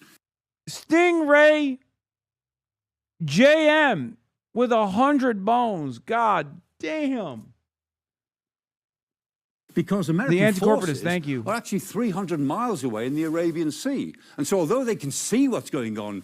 oh, yeah, New York Times statue says that it was in Devil. Sky News are saying the solar panels were also in Devil. Yeah, so I was right. They did punish the village by destroying the solar panels in that village because they were mad that they got fucking called out for it. Around the Strait of Hormuz. They can't do very much about it. Unbelievably petty, like childlike bully country with nuclear arms. And so here we are. The war is on hold. The Lebanese part of the war is getting worse. And we are waiting for the United States and Iran to re-engage in peace talks or go back to their more all-out concept of the war. Either way, I think we'll... There is a new flag. Anyway, we got the Trump-Kimmel clash as well. But there's more. Oh, yeah, by the way, speaking of which, Israel is the global Samud flotilla says some of its vessels were approached by military speedboats identifying as Israeli with lasers and semi-automatic weapons aimed at the passengers. Organizers said those on board were ordered to the front and onto their hands and knees. Communications were jammed and SOS was issued, according to the group. Oh, shit. Hello? Flashpoint between the Trump administration and the media. The Federal Communications Commission has ordered a review of the broadcast licenses for stations owned by ABC. This came one day after the president and the first lady demanded ABC fire late-night host Jimmy Kimmel. I gotta pee. Ed O'Keefe has more. The FCC says it's investigating ABC and its owner, the Walt Disney Company, for possible violations of the agency's prohibition on unlawful discrimination. On a podcast Tuesday, FCC Chairman Brendan Carr called out Disney's diversity, equity, and inclusion practices. And there's evidence to suggest that Disney, literally was, dividing and categorizing employees based on race and gender. In a statement, Disney said ABC and its stations have a long record of operating in full compliance with FCC rules. Another another weird day. There is so much nonsense. The FCC review comes a day after President Trump and the First Lady called on ABC to fire late-night host Jimmy Kimmel for this joke he made in a mock roast of the president on his program last Thursday. Our First Lady Melania is here. Look at Melania, so beautiful. Mrs. Trump, you have a glow like an expectant widow. On Monday, Kimmel defended the joke he made before the shooting Saturday at the White House Correspondents' Dinner, attended by the president. It was not, by any stretch of the definition, a call to assassination, and they know that. And Tuesday, after the president said this about his parents. And they were married for 63 years. And excuse me, if you don't mind, that's a record we won't be able to match, darling. Late last night, Kimmel responded. Only Donald Trump would demand I be fired for making a joke about his old age and then a day later go out and make a joke about his own old age. It's unclear how long the FCC review may take, but Disney says it is confident ABC and its stations remain qualified to hold on to those broadcast licenses, and Disney is, quote, prepared to show that through the appropriate legal channels. Nate? All right, Ed, thank you. So in the wake of President Trump's third assassination attempt at the White House Correspondents' Dinner, the left is not dialing back. Watch. The president has had a part of that, okay? I mean, he's had responsibility in the rhetoric, and he should own that. I put a lot of it at the feet of the Trump administration for a lot of the things that they've done. But all of this mad king behavior. I like that they're not even hiding that, you know, any kind of criticism of Trump is now a death threat. Like, they're just openly showing clearly normal, moderate, sometimes tepid criticisms of Trump as people fomenting violence and death threats against the president. They're like, wow, this... Can you believe it? This guy said Trump is responsible for higher prices at the pump. He obviously wants the president to be murdered. Incredible. All of these obsessions, that's what Trump occupies himself with now. But look, Trump is running this country like an authoritarian dictator, not like a democratically elected president of a constitutional republic. The wannabe king stood with an actual king right by his side. Sometimes the imagery is just, it's a little too on the nose. All right. Meanwhile, controversial influencer Hassan Piker posting on X, quote, if the president doesn't want to be called a Nazi, perhaps he should stop behaving like one. Unbelievable. Unbelievable. Controversial streamer on X. Thank you for posting my bars on the Fox News broadcast. Bro, they are on my dick, bro. It is crazy. They are dick eating. Okay? This is dick eating on levels previously thought unfathomable. Do you think Bob sees this? Yes, and he gets so mad. I wonder how Bob feels about that he knows personally such a dangerous terrorist, you know? I got Viet food. Let's bring in Michael Knowles, host of the podcast, the Michael Knowles podcast. Michael Michael, I know Knowles. you're at the big Turning Point event last night. We'll get to that, but just your thoughts about, because I'm sure you weren't watching those channels. We watched for you. So your thoughts about what you just heard. Well, I wonder why we would point our finger at Hassan Piker for not dialing back the rhetoric when J.B. Pritzker, governor of Illinois and a leading Democrat presidential candidate, said basically the same thing. Gavin Newsom, for that matter, in California, said basically the same thing as Hassan Piker. So we know that this extreme, radical, violent rhetoric from the left is not just a fringe phenomenon. Last April, there was an NCRI survey showed that 56% of left-leaning, that is left of center, not radical, correspondents said that they would justify the assassination of President Trump. After the assassination of Charlie Kirk, we discovered from YouGov that very liberal respondents were 8 times as likely to justify political violence against the right as very conservative correspondents were against the left. So this is a mainstream phenomenon on the left. That's a very difficult pill for us to swallow, but with the rhetoric from the elected officials, the leading media figures, and ordinary respondents on the left, I don't see what other conclusion we can reach. Yeah, right, so Americans were asked in a poll, about violence. 2 in 10 Americans agree violence may be needed to save the country. And the younger you are, the higher those numbers get.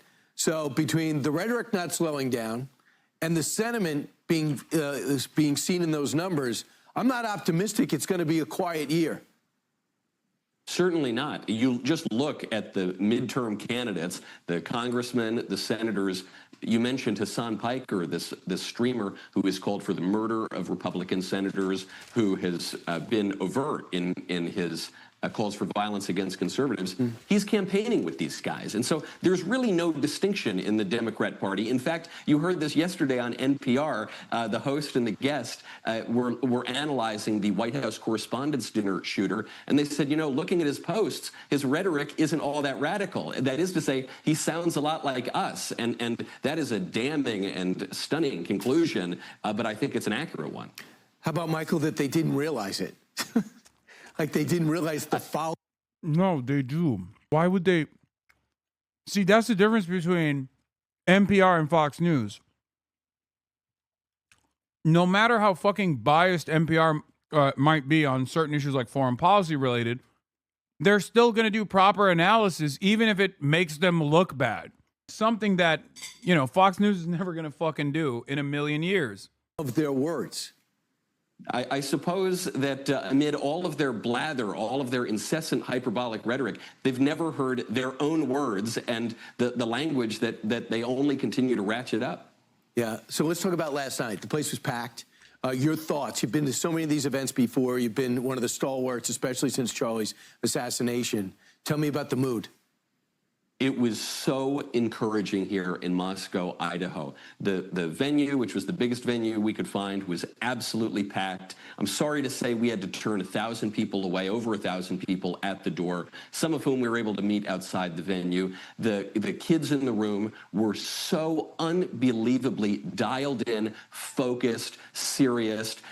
Brian, you and I spend a lot of time looking at the media and things look pretty bleak. But out there on the ground in a normal part of America, the future looked very, very bright. This is exactly the kind of thing that Charlie was doing. This is why I think it is wonderful that Erica and the leadership of TPUSA have continued this speaking tour. They've done a wonderful honor to Charlie's legacy, and all the people who turned out last night did Charlie very, very proud. And I'm sure you did too. Matt Walsh, I saw, was there, and you talked a lot about the enthusiasm on the right. Will it be there, being that Democrats are out of power and usually have the momentum? Iowa's going to be very contested, especially in that Senate race, and that's where you were. Thanks so much. Appreciate it, Michael Knowles. Thanks for getting up early. Great to be with you, Brian. Be sure to like and subscribe for all the Fox News latest on YouTube and catch full shows streaming now on Fox One. I want to start with the 2024 autopsy, which you call an... Okay, this is I'm going to issue a trigger warning. You're going to watch someone get fucked on camera right now. This is head of the DNC, Ken Martin, on Pod Save America, where Jon Favreau is asking the appropriate questions, as a matter of fact, and he doesn't let up. It's ridiculous. This interview is ridiculous. After action review, when you won the chairmanship in February of 25, you criticized the DNC's refusal to release their 2016 autopsy as exactly what not to do. You said, quote, was there any utility in doing that? And then promised your 2024 autopsy would be different. Your exact quote was, of course it will be released. Why did you change your mind on that? Well, look, I mean, what I said all along, even when I ran for this position, is that we were going to focus on the things that will help us win the upcoming election, right? Making sure that we learn the right lessons that could help inform our victories. And that's what we've done. We said this when we sent out the press release back in November, saying we weren't going to release the report. We were going to actually keep our focus on those lessons, and we released those lessons. We continue to do that. So it's not completely accurate to say that we didn't release that. Dude, it is so bad. This is so bad that I think it's like low-key indefensible by even like centrist accounts. Obviously, there's still like weird-ass DNC defenders on the timeline doing their thing, where they turn around and defend the interests of the DNC, even though they're not paid to do so. And I will never understand what leads someone to behave like that. But for the most part, the for the most part, with the exception of like some of the craziest people, most people are looking at this and going, what the fuck do you mean you can't release the autopsy? Just release it, man. It doesn't make any, I mean, the only way this makes sense is because they're worried that the autopsy says exactly what I've been saying leading up to the election and certainly after the election. Israel's a huge part of the reason why they lost. We're keeping our focus is on the lessons that can actually help us win. On this show in August, you told me this about releasing the review, quote, "We have to do it to give people who invested so much time, energy, and money a sense of what happened and why we lost." Especially why we lost. So what changed between August and December? I understand there are lessons, but those are not the full report. Why not release the full report? What's in the report that you wouldn't want to publicize? Yeah, there's no smoking gun in the report, and I know that's what everyone's so eager to learn. I mean, the smoking gun. Guess what, John? But if there's no smoking gun, why wouldn't you just release it then? Because we want to keep the focus on the lessons. Because what ends up happening here is that it's boring. We just don't want you to fall asleep reading it. You'd be so bored reading the lack of smoking gun. What is this? Oh, yeah, I did see that. Yeah, we watched it live. Yeah, it was incredible. Trump, he still got it sometimes. people, of course, want to weaponize the report in a way to look backwards, to point fingers, place blame in a way that actually doesn't keep us focused on the upcoming election. But instead, the navel-gazing of focusing backwards actually takes us backwards. We're 189 days from this election, John. What we don't need to be focused on is actually relitigating 2024. What we need to do is learn the lessons of 24 and the years preceding that can help us win this upcoming election. I get why people are obsessed with it, because there's various groups and organizations and people who think there's some sort of smoking gun in there. Guess what, John? In the third closest presidential election in the last 100 years, everything mattered. There's nothing that didn't impact that election. Why did you spend the money going to 50 states, doing all these interviews, doing all this stuff, and He's like, everything mattered, not one thing. There wasn't one particular thing. John, believe me, it was everything. It was tort reform. There's no smoking gun. There's no one singular issue that was overwhelmingly brought up as a reason. Doing this report in the first place, if you weren't going to release the full results of it. Like, why? Well, I don't get why just you and some of the senior DNC people get to see it, but not most of the DNC members who are, you know, state party chairs. I mean, you know, more than a dozen DNC members told NBC just the other week they want it released, including Congresswoman Delia Ramirez and North Carolina Democratic Party Chair Anderson Clayton. And Anderson said, quote, "Genuinely, what did you all find that we did not?" Seems to me that... Wait, where's the full one? What the fuck happened while I was gone for a week? Why did I have Customs and Border Patrol ask me if I watched you when I returned to this shithole country this morning and got detained? Shut the fuck up. You're lying. What? There's no fucking way that you got asked. No, not the full Erica Kirk video, guys. I'm looking for the full DNC combo. Chatters, I don't care about the full Erica Kirk video. I've been detained before, but never that. How the fuck would they know that you are... Ken Martin, thanks for doing it. How the fuck would they know that you're a fan of mine? The obsession on the report without actually focusing in on the lesson, and people who were involved in it were not paid. Did not spend $100,000 on it. We didn't spend. No, we did not. It was a free report. We did not spend a couple $100,000 on that. The person and people who were involved in it were not paid to do this work. And so I would just say that's inaccurate, John. So I appreciate, I'm not sure where you would even get that. They did it for free? I post a lot, but still? Okay, you've been detained before. Part of the story makes a little bit more sense now that you said you've been detained in the past. It makes a little bit more sense. I don't think you got detained for being a fucking Hasanabi head. I mean, it's still ridiculous that you got detained. Petition to call Twitch timeouts detaining chatters. It is still strange that they would ask you about your content consumption and whether you're a fan of mine. But if you've been detained in the past, it's probably because of your social media posts, which is still unacceptable, but probably not because of the probably not because you're a fan. You can spell the bullshit. Ken Martin is essentially a parody of what everyone hates about politicians. His performance should be a fireable offense. The call to release the autopsy should be more urgent now. Holy shit, we are so fucked. Horrible, embarrassing. Thank you, John, for pressing him on this. Number. And so, did you have some sort of record that shows we spent any money on that? I've seen reporting that you did spend money on it. Yeah, for sure. Okay, well that's inaccurate. Okay, the person we asked to do this is an unpaid advisor to the DNC, and so I appreciate where it's coming from, John. But let's just trade in facts on this, right? The reality is we did talk to, hundreds of people. It was an exhaustive exercise to really get at what are those key lessons.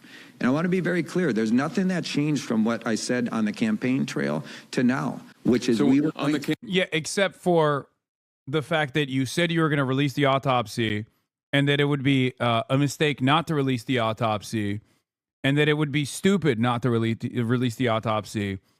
And now you're saying, no, it's stupid to release the autopsy. So something did change. You made the autopsy, you saw what's in it, and you were like, we can't let anybody know what the fuck's in this thing. When you were on the campaign trail and you talked about definitely releasing an autopsy and criticized the DNC for not releasing an autopsy in 2016, in your mind, you thought, I'm going to do one, but only release certain lessons and not the full report? No, what I said at the time is exactly what I've been saying now, which is we have to focus on the things that help us win the future elections. We have to focus on those lessons. We have to do this exercise, by the way. Yeah. The lessons are we got to pivot to the center more, by the way. I just wanted to tell you guys, like, here are some of our lessons. Pivot to the center harder than we ever have, okay? And also reinstate our unlimited loyalty and support to the nation state of Israel. That's what the autopsy showed. We got punished for not being pro-Israel enough, it seems. Of conducting this analysis so that we actually learn what happened, not just in 24, but in the years preceding that, John. And so that's where our focus is. I mean, the challenge is, think about this as an executive summary of a, like you said, a 200-page document. And I think what we've put together and what we learn, we are sharing with people so they have full insight into what we actually need to course correct on as we go into these final 189 days left and into the future. So again, are you going to release? You mentioned an executive summary. Are you going to release an official executive summary? Make that public. We've been releasing that, John. That's what I've been saying to you. Well, you said lesson. There's the Democratic playbook, the playbook that you said you can sign up for in DNC for sure. But I know that NBC News said that before Easter, about a month ago, you told DNC officers on a call to expect an executive summary in short order. Officers on that call told NBC they still haven't received one. You told a North Carolina DNC member who was drafting a resolution to force the report's release that a summary was forthcoming, and he backed off based on that promise. So you've been saying in coming weeks on the executive, like when can people expect an accurate we've already been summary? Sharing that with a number of folks, and we'll continue to share it with folks, including the DNC and other people. The reality is we're not hiding the ball on this. We have been sharing those things out. Happy to get you over, what we have been sharing out, John. The reality is that there's no smoking gun here. And as much as people would like to keep focusing in on those pieces, what they're ignoring is that we're sharing out the lessons. We have been incorporating those, and we have actually been putting those lessons into action, which I'm most proud of. Look, we're 189 days away from this election. You said on the top end of this that what you care most about is helping us to win elections. Okay, let's focus on the elections coming up, John. You know what? Yeah, well, I mean, I want to focus on winning them. I feel like an autopsy on what went wrong and when we lost the popular vote in all those states in 2024, and figuring out what went wrong based on a big report is pretty important for everyone to know. Yeah. I've spent my entire career, John, as you know, since 1990, winning elections up and down the ballot, both in Minnesota and across the country. I appreciate that. And I'm happy to talk to you about winning elections. If you want to actually talk about elections, I'm happy to talk to you about those. But again, you're proving the point that I think many folks are frustrated in this party, which is people want to turn backwards to relitigate the 2024 election, to point fingers, to place blame, to I think you want to learn lessons, like you said. Well, listen, to win elections, if they want to win elections, I'm happy to share what we learn in the way of the lessons on why we lost the 24 election and the years preceding that. Happy to share those. We're sharing those out with everyone. But again, this conversation doesn't help us actually win elections. All it does is continue to turn people inward. What we need to do is focus on the work we need to do in the 189 days. Learn the lessons. And I'm happy to go over what those lessons are. I'm happy to go over them with anyone who wants to talk about them, John. But what I'm not going to do is release a report that turns everyone backwards, trying to either... I cannot believe he goes on for 30 minutes about how we're controlling the flow of information that's coming out of the autopsy because there's a lot of information in there that we don't want to fucking admit. This is abysmal. We're not moving like a party that wants to win. We're to see folks criticizing Pod Save America's continued attention to the DNC autopsy by saying we should just focus on winning. Getting the best possible understanding of why Democrats lost a winnable election is focusing on winning. Matt, I disagree. The party hiding its head in the sand for most of 2024 turned out great for us. Yeah. This is why I always laugh whenever people on Twitter will be like, the unpaid free DNC boosters on Twitter will be like, Hasan is not a real Democrat. It's like, bitch, I am far closer. Like the average lifelong Democratic Party loyalist voter is far closer to me than at any other point in American history in terms of the anger and resentment that they feel towards the ineptitude demonstrated by the party. Okay? Because those people actually fucking hate the Republicans. Those people unironically want to defeat fascism. Okay? These stupid ass influencers that want to behave like they're getting paid by the DNC do not. Point fingers or place blame and actually ignore their own responsibility in helping us to fix the situation. The reality is you know, we all have a responsibility. Yourself, myself, everyone, in actually learning those lessons, focusing on the upcoming election. John should have just gone through the checklist of like things that were, you know, give me a yes or no. Israel was 25% of the blame. You know what I mean? Like, and we could judge his reaction. Putting them into action so we don't repeat those same mistakes. That's what we've been focused on, John. So Steve Shale, longtime Democratic strategist who's run Florida for the party, told the Washington Examiner that there's a, quote, financial penalty specifically tied to burying the autopsy because donors want a clearer accounting before recommitting. The DNC... Oh, that's the other thing. Oh, there's only one language that these guys understand. It's money. And the DNC is actually fucking doing so poorly on their fundraising goals. When you're the opposition party, you're supposed to be running, you're supposed to be running up numbers, filling the coffers.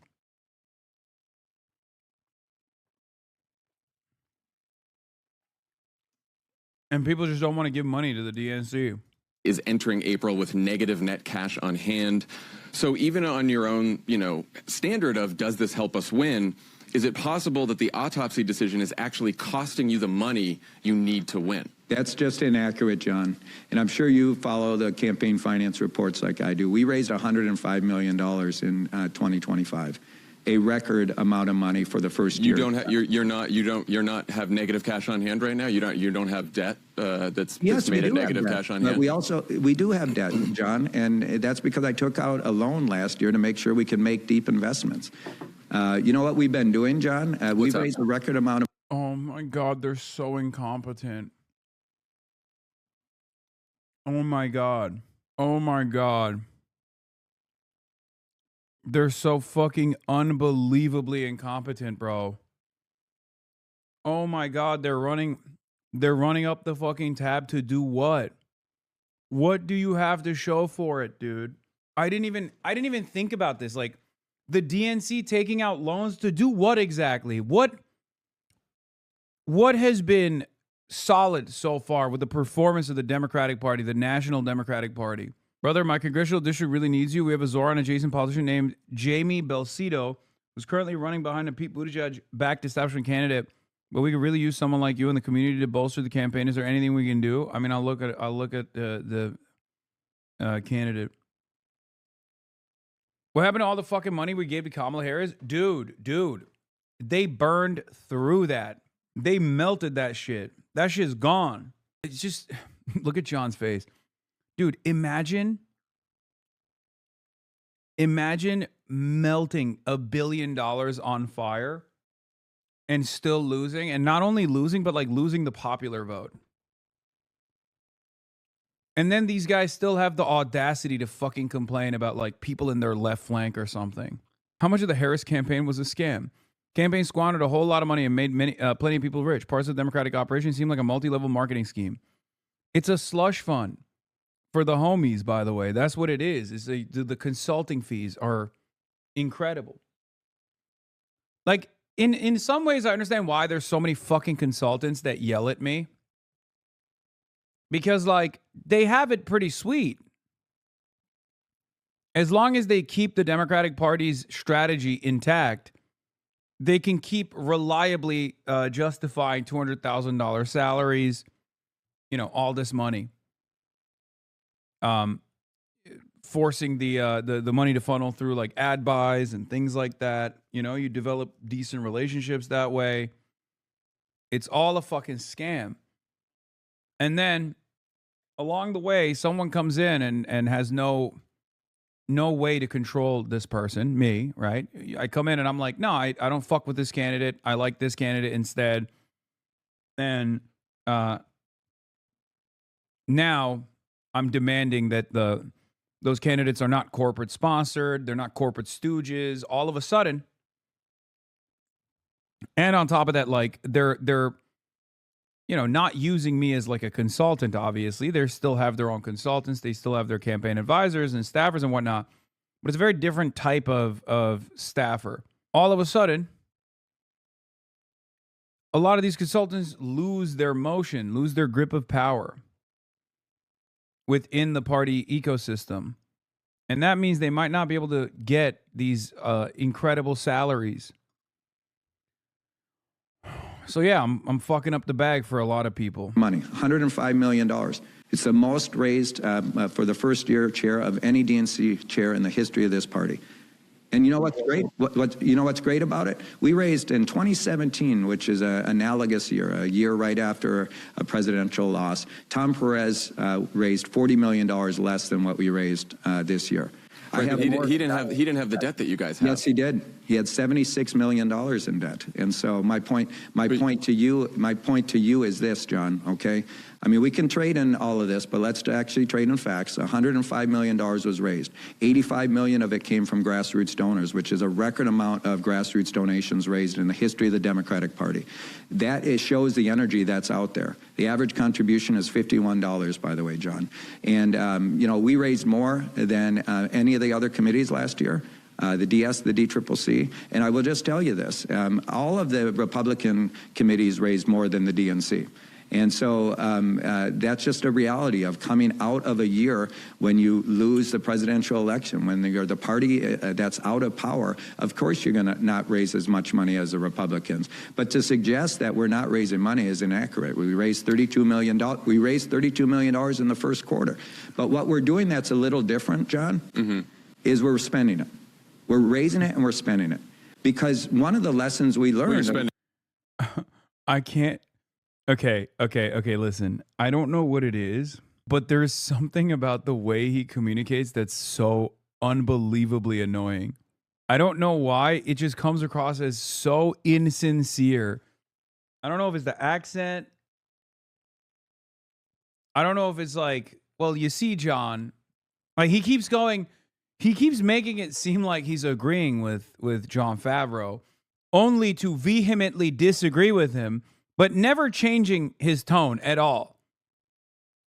Yeah, we want to win, which is why we are not going to give you the lessons. We're only going to show you what we want to show you. We want to win, which is precisely the reason why you're never going to find out exactly what caused us to lose. Yes, we want to win. We want to win a lot. Yes, you're right. We've wasted tens of millions of dollars, John, but you might consider that to be a waste, but I personally consider that to be money well spent, John. But you're spending more than you have. I mean, so you guys have That's not 13.9 million cash on hand, right? I'm reading the report. 13.9 million cash on hand, 18.3 million in debt. So that's roughly negative $4.4 million. And I know it's a tough environment for the party out of power, but the DSCC and the DCCC and these Senate candidates have plenty of money. They're all doing great. So it seems like this is an issue unique to the DNC. That's not accurate, John. Listen, what part is not accurate? The reality is we're spending money as we raise it to win elections and to build infrastructure.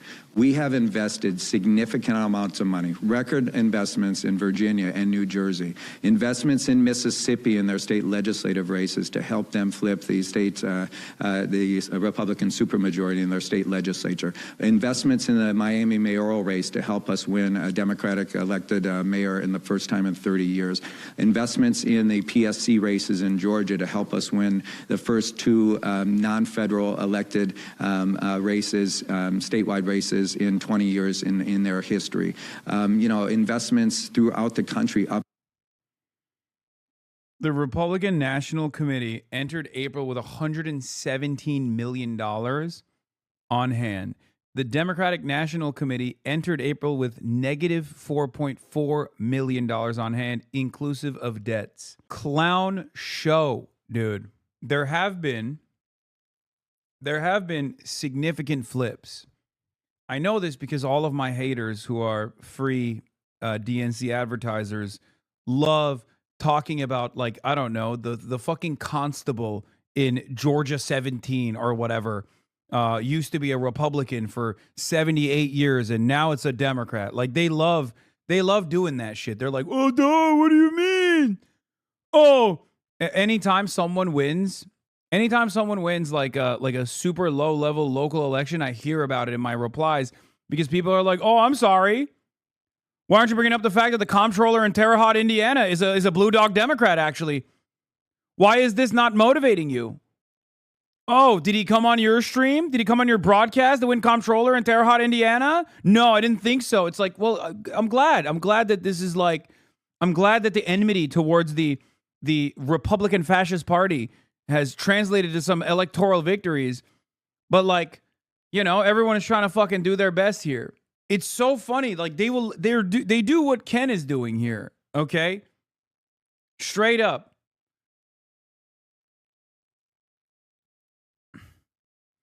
Terre Haute doesn't have a comptroller, fake news, Haas. Okay. I'm making shit up. I'm making names up. Terre Haute, Indiana doesn't exist. It's a figment of your imagination.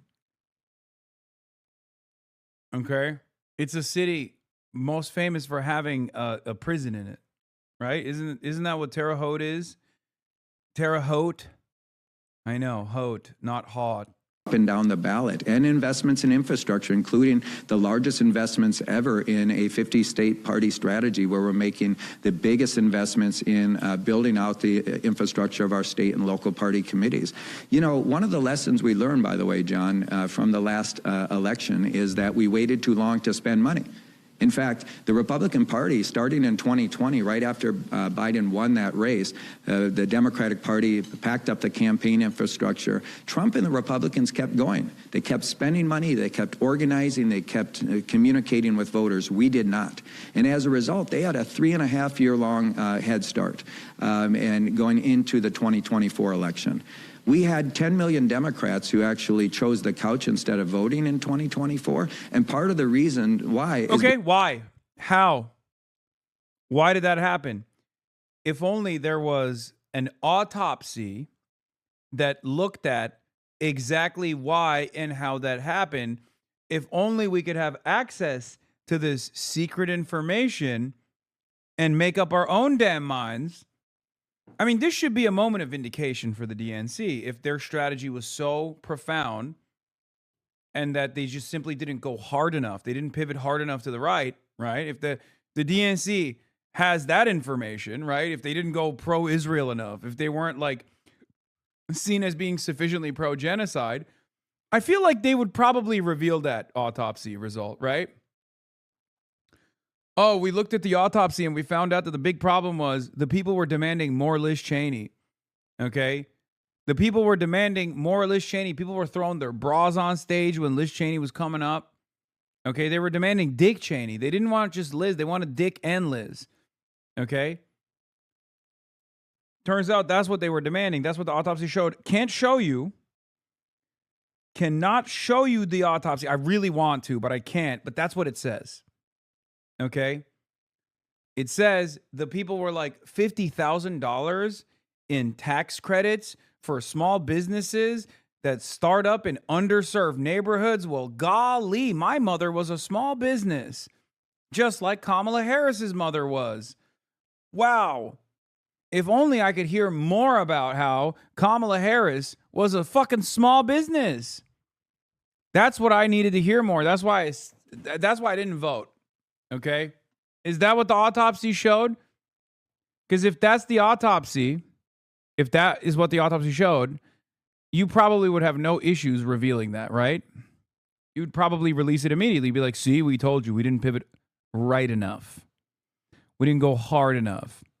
Biden being senile and not stepping down combo with supporting Israeli genocide cost the party an election to a flagrantly corrupt neo-Nazi who failed to overthrow the government the first time. They don't believe there's no smoking gun. They just prefer donor money and losing. Yes, there's an institutionally entrenched chunk of this political party that is not interested in wielding power or helping you in any way. They want to take donor money and spend the next couple of decades making excuses for why things never get better, and they need to be purged. Want to know why they lose elections? Israelis buy House and Senate seats. Michael Bloomberg sets money on fire to make it a chore to buy or customize a gun, but only in blue states. They deliberately fall for every obvious bait wedge issue to show how morally superior they are. They don't want to give away free game to the Republicans. Yeah, except the Republicans know exactly why the Democrats lose. That's why they win.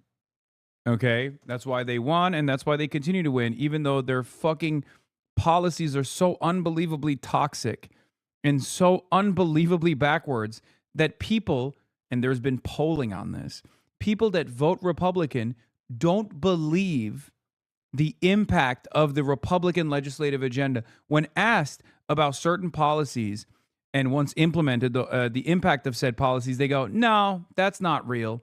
Don't make me read the New York Times report on former Trump supporters. As a matter of fact, I do want to read that one because it's really good. After I'm done with Joyanne Reed's show, I really, really want to go through that because there is some fucking real gems in there. Republicans, like the Republican legislative agenda is so unbelievably villainous, so unbelievably toxic, so cancerous that Republicans that vote Republican do not believe in the agenda and the impact when they are asked about certain policies that they voted for. And we saw an example of this with abortion.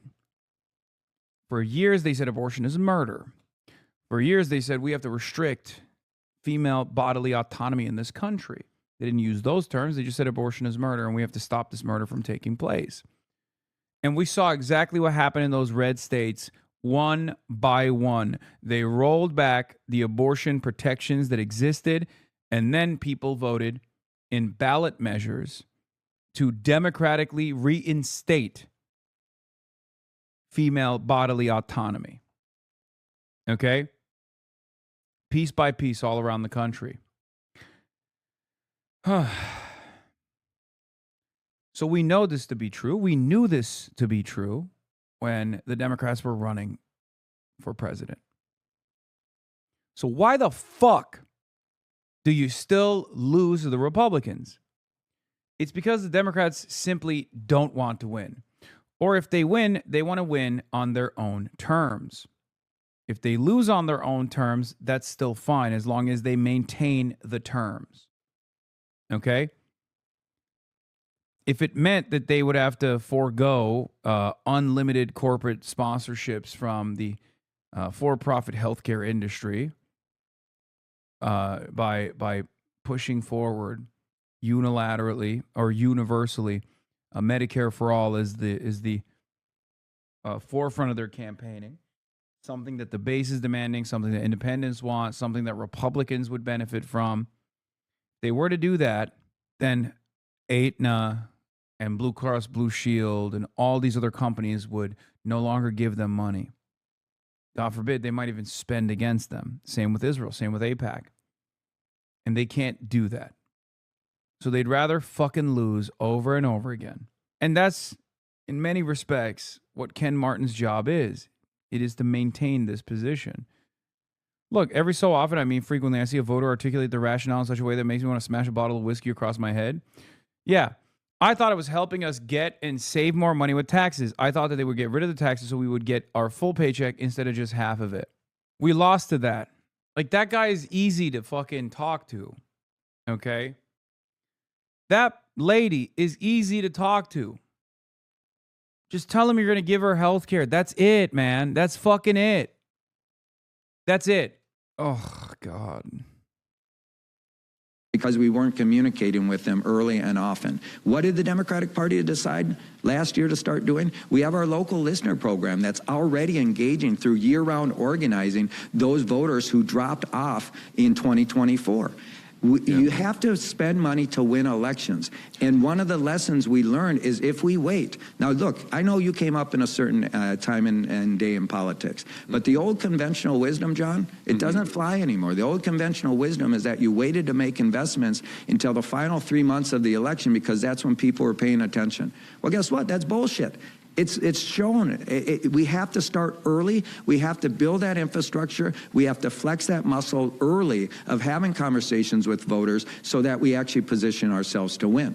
Now, are you criticizing me for spending money early? Because that seems to be what the thing is. And guess what? No, I think it's great that you're spending money early, and I think it's very important to invest in state parties. I think a 50-state strategy is extremely important.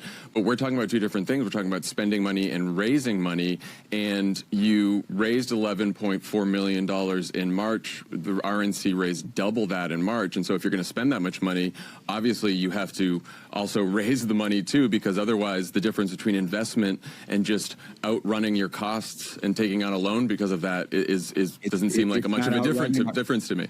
It's not outrunning our costs, John, because we're able to make these investments all throughout the country.